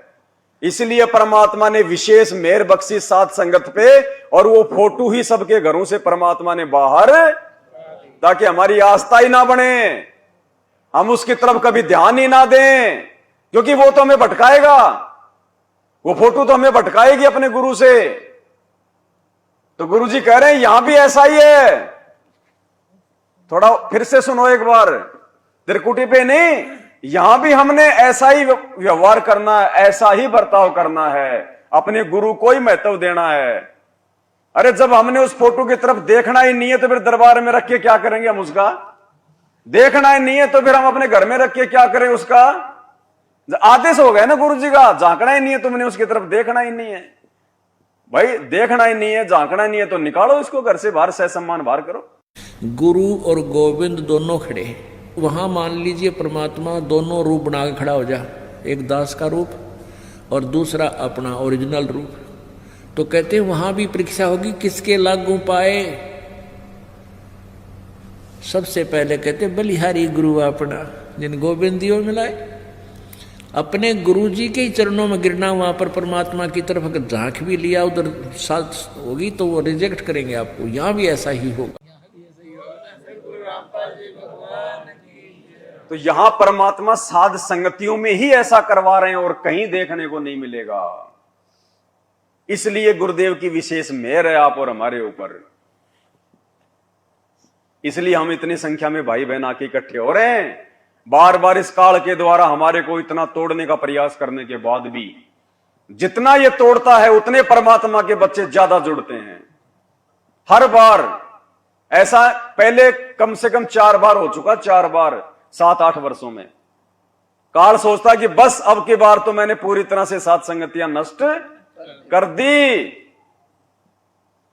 जो घुटने के पास आके बैठा करते थे वो ये गए, और जो उनको देख के चला करते थे, जो लोग साध संगति में खाली देखा देखी आ रहे थे, हलवा चाटने आ रहे थे, बच्चों के रिश्ते खोजने आ रहे थे, परमात्मा अंतर्यामी है। साध संगति में केवल हीरे मोती लाल ही टिक पाएंगे, कचरा नहीं टिकेगा। आप और हमें नहीं पता कौन क्या कर रहा है, किसके मन में क्या छल बल और दोष चल रहा है, लेकिन अंतर्यामी जिसने साध संगतियां शुरू करवाई है वो अपने इस मार्ग में कचरा पैदा नहीं होने देगा। किसी न किसी बहाने से उसको बाहर का रास्ता दिखा देगा। अलवर में वो बहन थी एक सीमा, राजस्थान के अलवर में, वहां पे साध संगतियां होती थी हर महीने। अभी महीने भर पहले उसके घर पे साध संगति होनी थी 5 तारीख को, लेकिन उससे पहले हरियाणा के मेवात में वो हिंदू मुसलमानों का झगड़ा हो गया और वो कैंसिल हो गई। अब दास ने भी सोचा भाई परमात्मा की साथ संगतियां कैंसिल तो होती नहीं, लेकिन बात क्या हुई, चलो ज्यादा ध्यान नहीं दिया। 15 दिन बाद में पता चला कि वो मैनेजमेंट में चली गई। एक दो भक्तों ने फोन किया तो बोली भगत जी आप गुरुजी के वो जेल धाम से वीडियो ऑडियो आ रहे, आप उनको देखो ना गुरुजी क्या बोल रहे हैं, ये गलत है ये साध संगत वगैरह। तो उस भगत ने मेरे को बताया तो दास के तुरंत दिमाग में आ गया कि इसीलिए परमात्मा ने 5 तारीख को साध संगति, क्योंकि हम तो जीव हमें तो नहीं पता, लेकिन भगवान तो अंतर्यामी है ना कि किसके मन में क्या दोष आ गया। तो परमात्मा ने उसके घर पे साध संगति नहीं होने दी। अगर उस समय उसके घर पे साध संगति होती तो दास तो जा नहीं पाता और वहां पे सारी रात वही बात चलती फिर। और थोड़े बहुत जो कच्चे भाई बहन जो भगत बनने का जो प्रयास बेचारे कर रहे थे वो भी डगमग हो जाते। अब उस बहन का फोन आया 4 दिन पहले,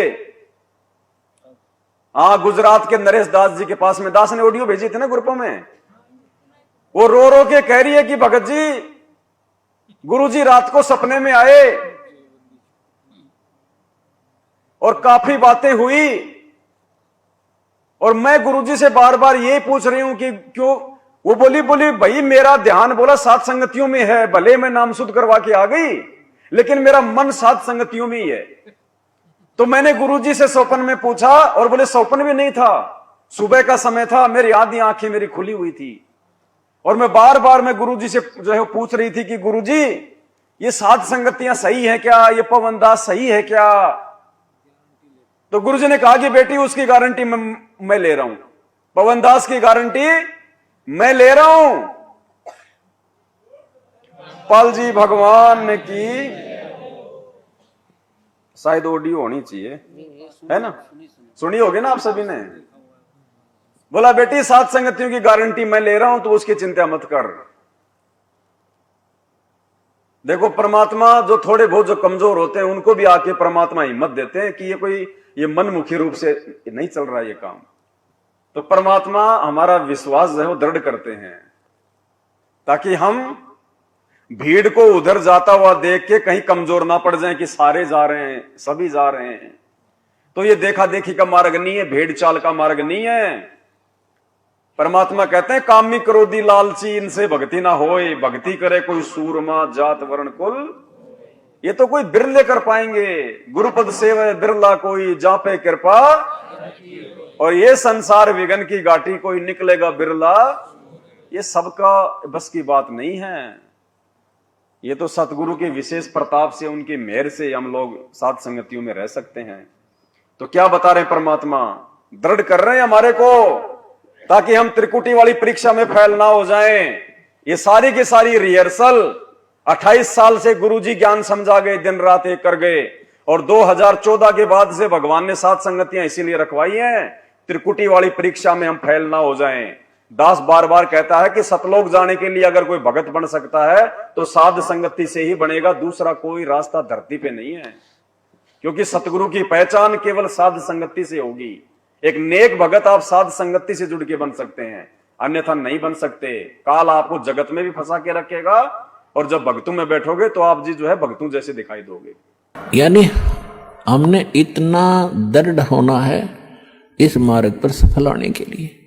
वो जो दास के रूप में होगा वो भगवान ही होगा वहां पर। अब परमात्मा ये भी देखते हैं कि जैसे 120 वर्ष भगवान रह कर चले गए यहाँ पर, और इस दास के स्थान पर अगर वो आज होते तो आप तो पहचान तो सकते ही नहीं, क्योंकि जब भी ना पहचाना, क्योंकि जो लाहे का काम करें, एक लंगोटी ही बांध, धोती ही बांध के फटे पुराने कपड़ों में घूमे फिरे, सारा काम करें, तो हमने सोचे जन साधारण आम आदमी है। ऐसा याद संत रामपाल जी कर रहे हैं। आज कौन सा प्रधानमंत्री बन के आए, आज भी तो जनसाधारण ही बन के आए हैं, एक किसान परिवार में आए हैं, एक मीडियम फैमिली में आए हैं, धोती कुर्ता पहनते हैं, कमीज पजामा पहनते हैं और चुपचाप जाके जेल में बैठ गए। आज भी तो सेम टू सेम वही लीला कर रहा है परमात्मा, और ये लाखों के संगत धोखा खा रही है। दुनिया तो धोखा खाएगी खाएगी, उनकी तो बेचारों की क्या गलती जब भगत ही धोखा खा रहे हैं।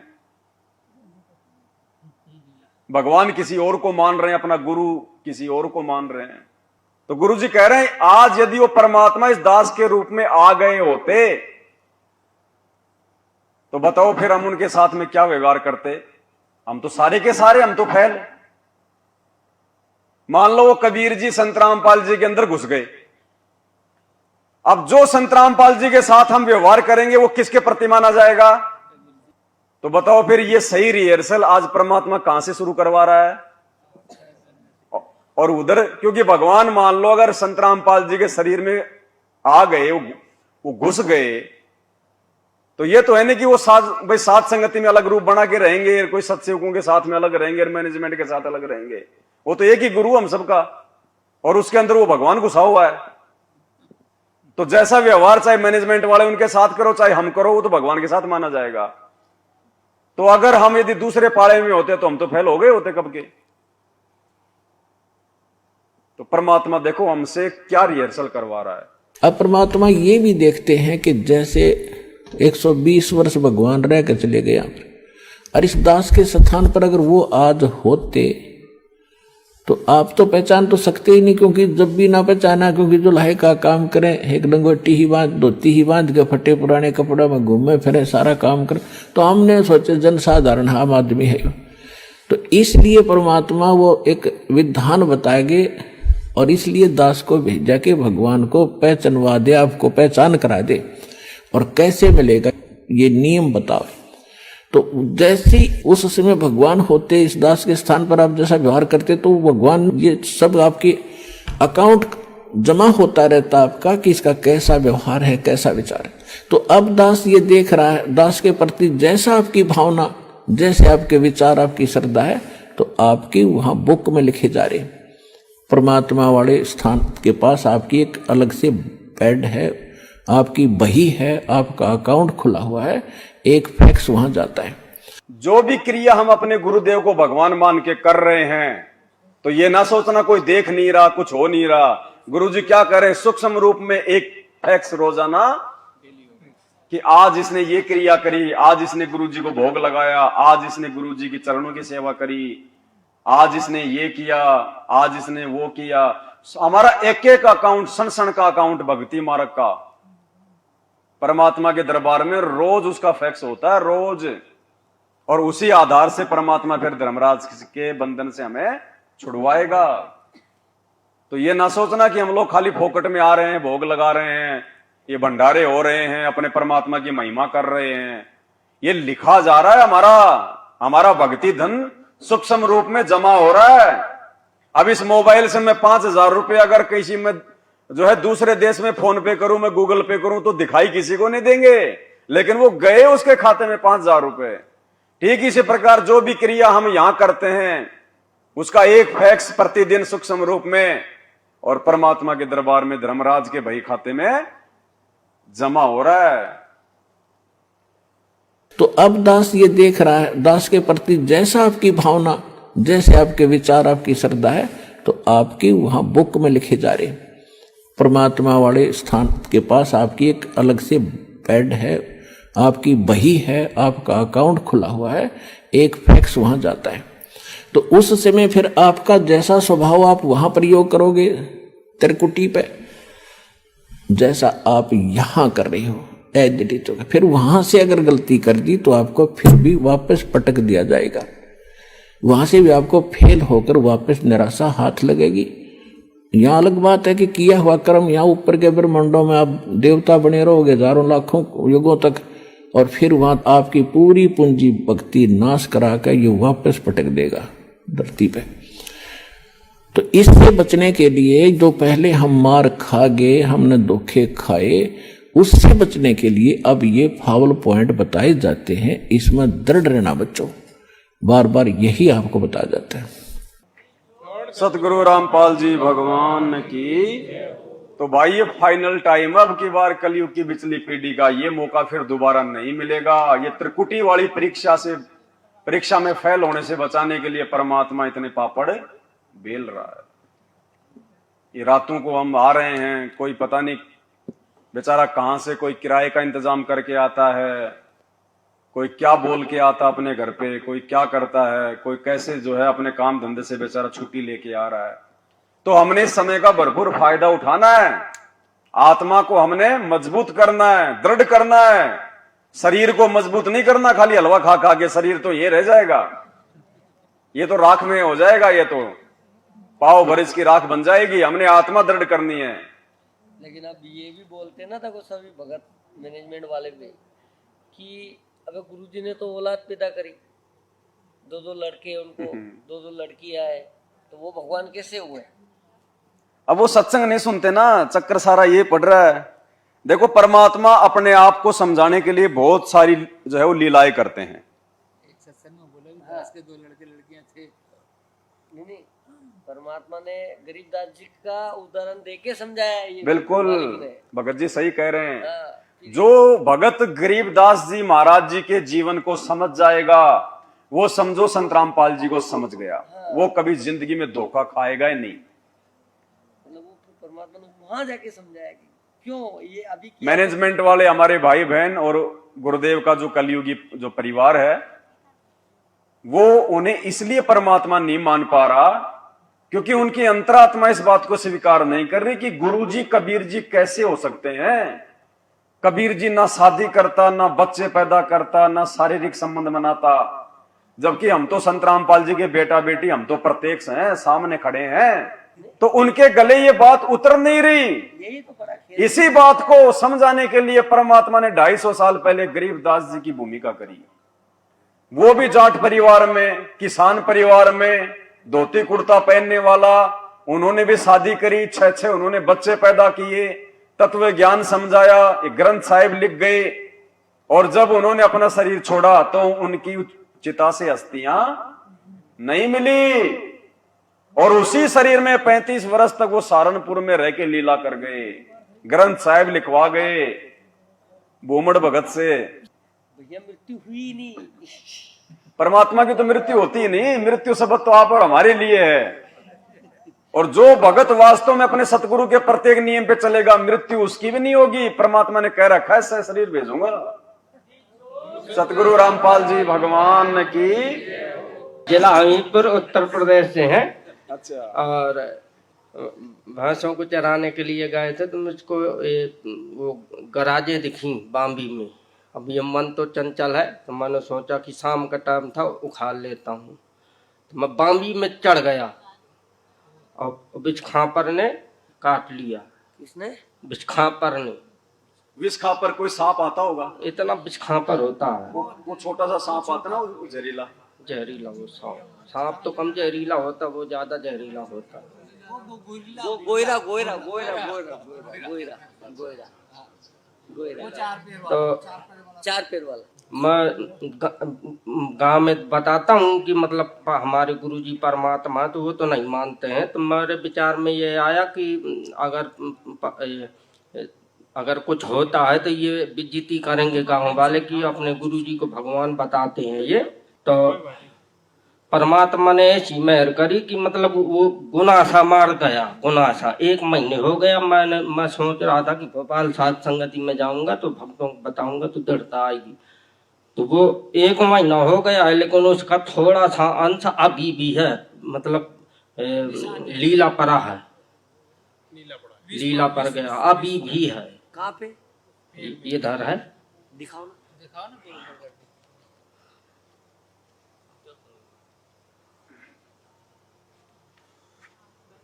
ये बड़का है, इतना बड़का है। इधर काटा करता है क्या? दर्द करता है? दर्द नहीं किया। परमात्मा की रजा से कुछ नहीं हुआ है। और पूरा गुनासा मार के तुम जान गए कि परमात्मा ने मेहर कर दी। नहीं वो शरीर में नहीं गया, गुनासा मार गया। रहा विष अंदर नहीं हाँ। था, खून में प्रविष्ट नहीं हुआ। बंदी छोड़ सदगुरु रामपाल जी भगवान की जय हो। ये अपने गुरुदेव पूर्ण परमात्मा है, इसमें नहीं रहना भ्रम में, और मर्यादा में रख के भक्ति करो। और मर्यादा में है इसलिए, नहीं तो काम हो जाता है। काल पल पल गेम बजा रहा है। बंदी छोड़ सदगुरु रामपाल जी भगवान की जय हो। सही कह रहे हैं भगत जी, ये तो परमात्मा की मेहर है, उनकी रजा है। इसलिए तो परमात्मा कहते हैं जय अग्नि तन निकट न आवे दूरी जात रंगाई। अगर मर्यादा में रह के भगत अगर भक्ति कर रहा है और अपने गुरुदेव भगवान के प्रति समर्पित है, तो भाई आप मतलब मीरा को देख लो ना। मीरा ने तो पी लिया था पूरा आधी किलो जहर, और आधी घंटे तक वो उसका देवर वहीं खड़ा रहा, लेकिन बाड़ी बाका नहीं होने दिया। परमात्मा क्या कहते हैं, पीवत ही हो अमृत बन गया होगा शरद, कालजे में जो है मतलब ठंडक और दे दी उस जहर में। सतगुरु रामपाल जी भगवान, तो वही परमात्मा है, वही मीरा वाला गुरु, वही मीरा का भगवान आज संत रामपाल जी के रूप में धरती पे प्रकट है। और आज तो परमात्मा वो कर सकता है जो परमात्मा पहले शायद उन्होंने ना किया होगा, आज तो वो कर सकता है परमात्मा। और आप देख लेना, इस मृत लोक से जाने से पहले परमात्मा वो चमत्कार, वो लीलाएं करके जाएगा, तभी ये दुनिया 1000 साल तक भक्ति करेगी। अगर ऐसे मर गए गुरुदेव, अगर आप और हमारी तरह, कोई भक्ति नहीं करेगा 1000 साल तक, कोई नहीं मानेगा इनको। परमात्मा वो लीलाएं करके जाएगा जो लीलाएं भगवान ने 4 युगों में नहीं की अभी तक। जी छोड़ सतगुरु रामपाल जी। तो पहले आपको ये छोटा सा सत्संग सुनाते हैं, गरीबदास जी महाराज जी के विषय में हमारे पूज्य गुरुदेव जी ने क्या बताया। गुरुदेव कह रहे हैं भाई वो तो बंदी छोड़ थे, उनको बच्चे पैदा करने की जरूरत, लेकिन क्यों बच्चे पैदा करके दिखाए उन्होंने। सेम टू सेम लीला संत रामपाल जी ने की है। लेकिन बंदी छोड़ गरीबदास जियों ने इसको बहुत आसान किया है। इसको ऐसा मार्ग बता दिया है कि आप काम करते हुए अपने खेत में, जैसे उन्होंने उदाहरण दे के बताया, नहीं तो उस भगवान ने यहां पर आने की कोई आवश्यकता नहीं थी, और ना ही उन्होंने बच्चे पैदा करने की आवश्यकता थी, क्योंकि वो पूर्ण ब्रह्म परमात्मा थे। लेकिन हमारे इस भ्रम को दूर करने के लिए कि आपके मन में क्या जमा हो चुकी, हमारे अंदर भी यही थी। हम तो एक साधारण सा अपना नाम ले लिया करते थे, आरती कर लिया करते थे, जब तक हमने पूर्ण ज्ञान नहीं हुआ था। इस उद्देश्य से कि हमारे थोड़े बहुत काम सर जाएंगे, भगवान की आरती कर लें, बाकी प्राप्ति की हमें कोई उम्मीद नहीं थी, परमात्मा प्राप्ति की। जब से बंदी छोड़ गरीबदासियों का, कबीर साहिब का ज्ञान देखा, इसको समझा, और साथ में ये भी पता चला कि ये गृहस्थी थे, बाल बच्चेदार थे, इन्होंने अपने बच्चों के सारी ये क्रियाक्रम किया, विवाह भी किया, और साथ में उनका पालन पोषण भी किया, और फिर भक्ति करके परमात्मा प्राप्ति भी की। तो जब हमारे मन में यह कुछ उत्सुकता पैदा हुई कि जब बंदी छोड़ गरीबदास जी सारे काम को करते हुए पार हुए, तो हम भी हो सकते हैं। इसलिए परमात्मा ने आज ये लीला की है, ये शादी वाली, ये बच्चे वाली नहीं, ये परमात्मा है, परमेश्वर है। इनका शरीर आप और हमारी तरह हाड़ मास का नहीं है। अरे रोज पढ़ते हैं हम नित्य नियम में। एक बात बताओ, नित्य नियम हम करते हैं, हम किनके सामने खड़े होके कर रहे हैं? गुरुदेव भगवान के सामने खड़े होके नित्य नियम करते हैं, और उनके लिए कर रहे हैं ना। गरीब ऐसा सतगुरु हम मिल्या तेज पुंज के अंग, क्या कह रहे हैं हम संत रामपाल जी को रोज? ये ना समझना कि ये गरीबदास जी अपने गुरु जी के लिए बोल रहे हैं।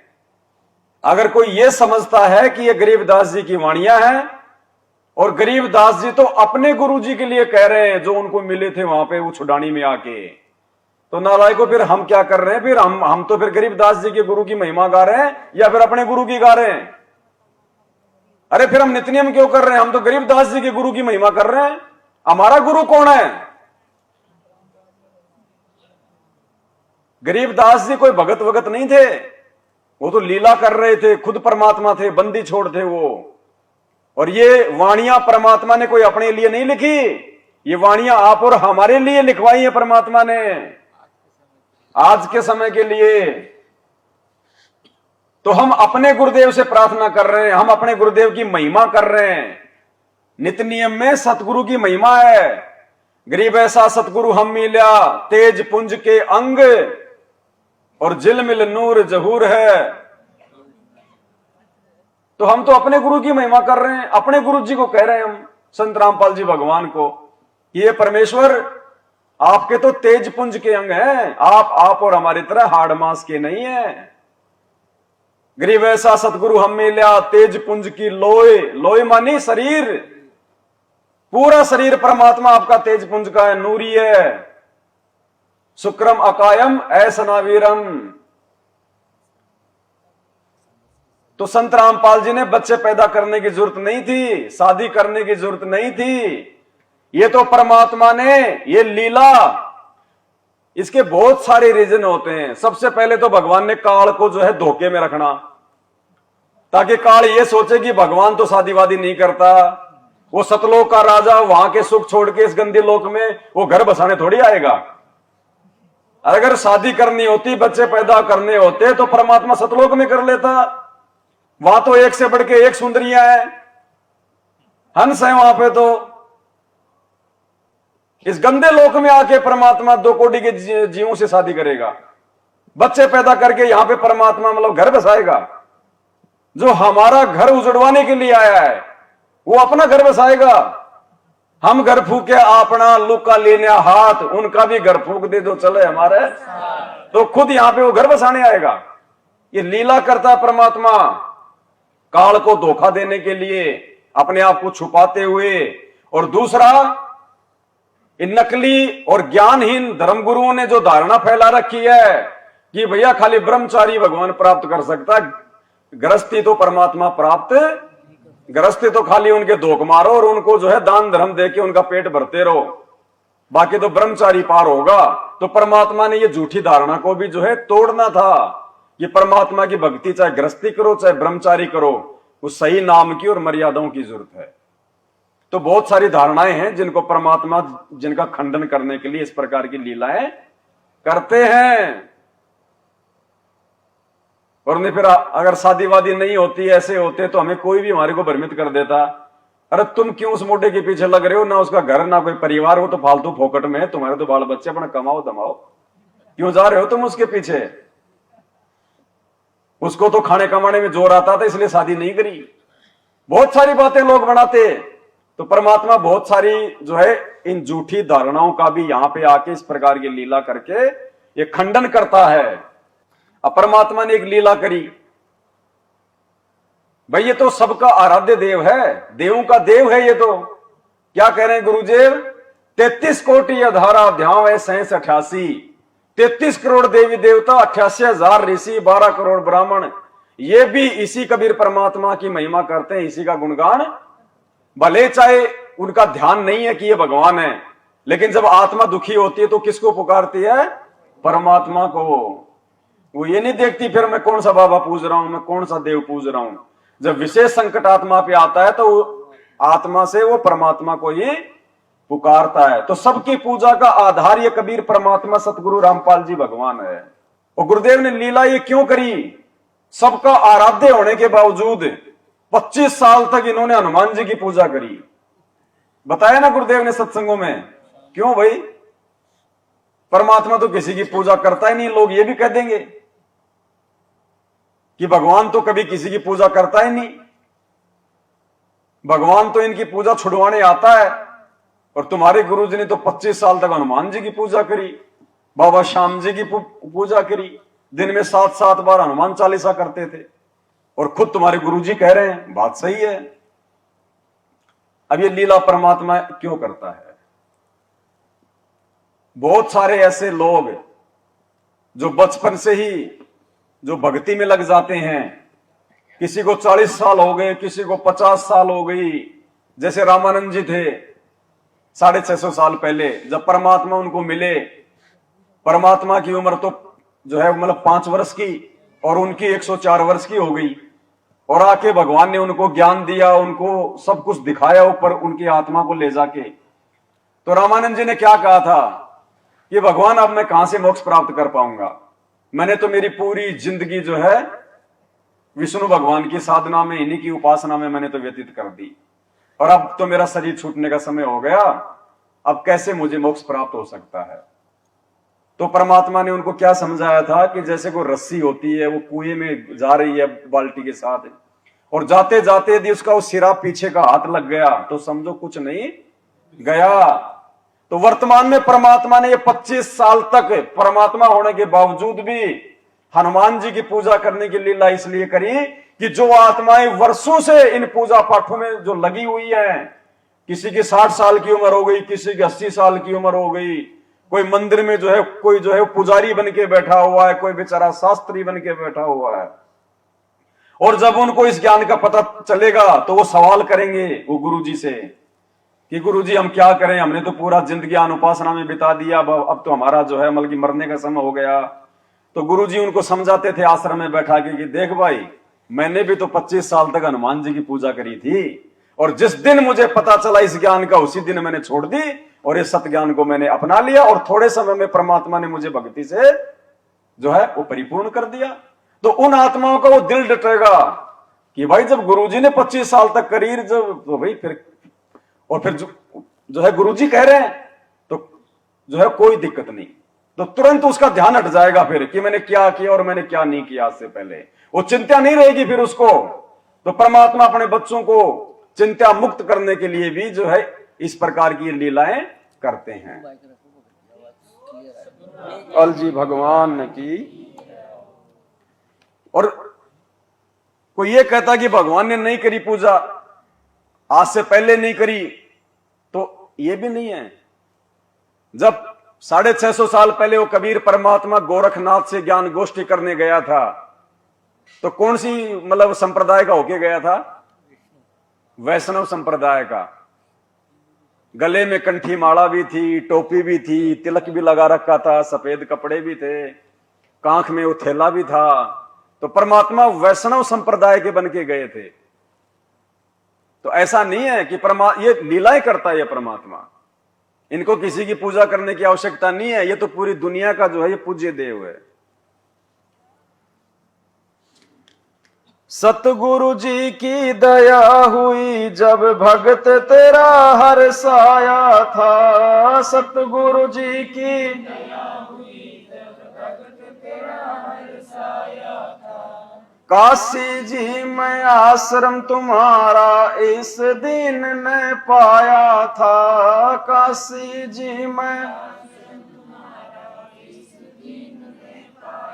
ये संत सदा उपकारी। जय बोलो बंदी छोड़ किए ये संत सदा उपकारी।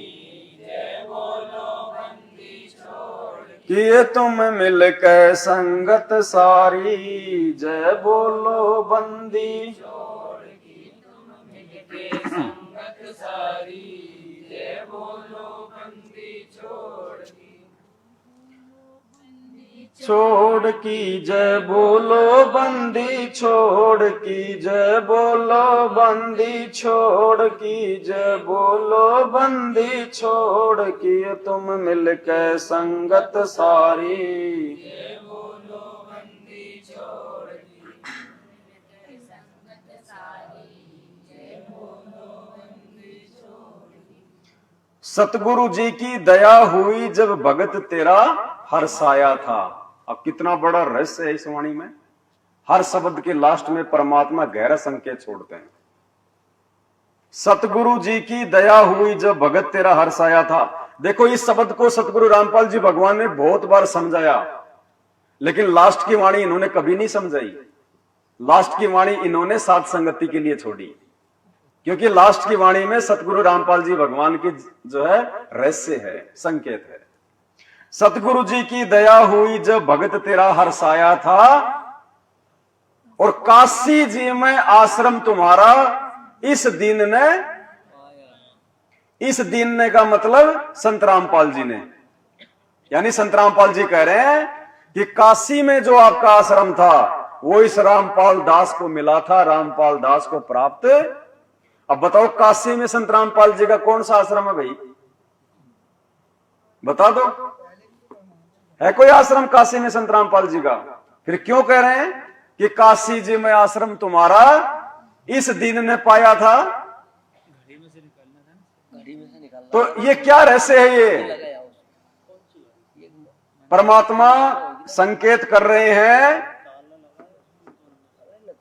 कि वर्तमान में जो आत्मा संत रामपाल जी का मुंह बोला गुरु होने की भूमिका निभा रही थी, यानी हमारे आप और हमारे दादा गुरुदेव आदरणीय रामदेवानंद जी महाराज, जिनको संत रामपाल जी ने अपना मुंह बोला सतगुरु बनाया, परमात्मा ने संकेत किया है कि वर्तमान में जो मेरा गुरु है, ये मुंह बोला रामदेवानंद, ये वही आत्मा है जो 650 साल पहले पंडित रामानंद था। यानी हमारे जो ये दादा गुरुदेव थे, ये पंडित रामानंद वाली आत्मा है। क्या कह रहे हैं गुरुदेव? सतगुरु जी की दया हुई तो भगत तेरा हर्षाया था, और काशी जी में आश्रम तुम्हारा इस दीन ने पाया था। यानी संत रामपाल जी अपने वर्तमान वाले गुरु जी को कह रहे हैं कि काशी जी में आश्रम तुम्हारा इस दीन ने, यानी हे गुरुदेव 650 साल पहले आप काशी में पंडित रामानंद जी वाली आत्मा थी, और उस समय आपके जाने के बाद में वो आश्रम इस कबीर ने, इस दास ने संभाला था। यानी आपके जाने के बाद में आपका जो आश्रम था, इस मार्ग को आगे चलाने के लिए इस रामपाल दास को ही प्राप्त हुआ था, पाया था, यानी प्राप्त हुआ था। काशी जी में आश्रम तुम्हारा इस दीन ने पाया था। ये संकेत है परमात्मा के। वरना बता दो संत रामपाल जी ने काशी में कौन सा आश्रम पा लिया? है कोई आश्रम उनका? ये परमात्मा संकेत कर रहे हैं यहां पे इन चीजों को। यानी वर्तमान में संत रामपाल जी कोई जीव नहीं है, कोई मानुष नहीं है, ये वही कबीर परमात्मा है जो 650 साल पहले आए थे। हर जगह परमात्मा सांकेतिक दृष्टि से ही समझाएगा। शब्द सैन सतगुरु की पहचान है, वो पावे अटल। जो अपने गुरुदेव के संकेतों को पहचानेगा वो ही अटल सुहाग अर्थात सतलोक को प्राप्त कर पाएगा।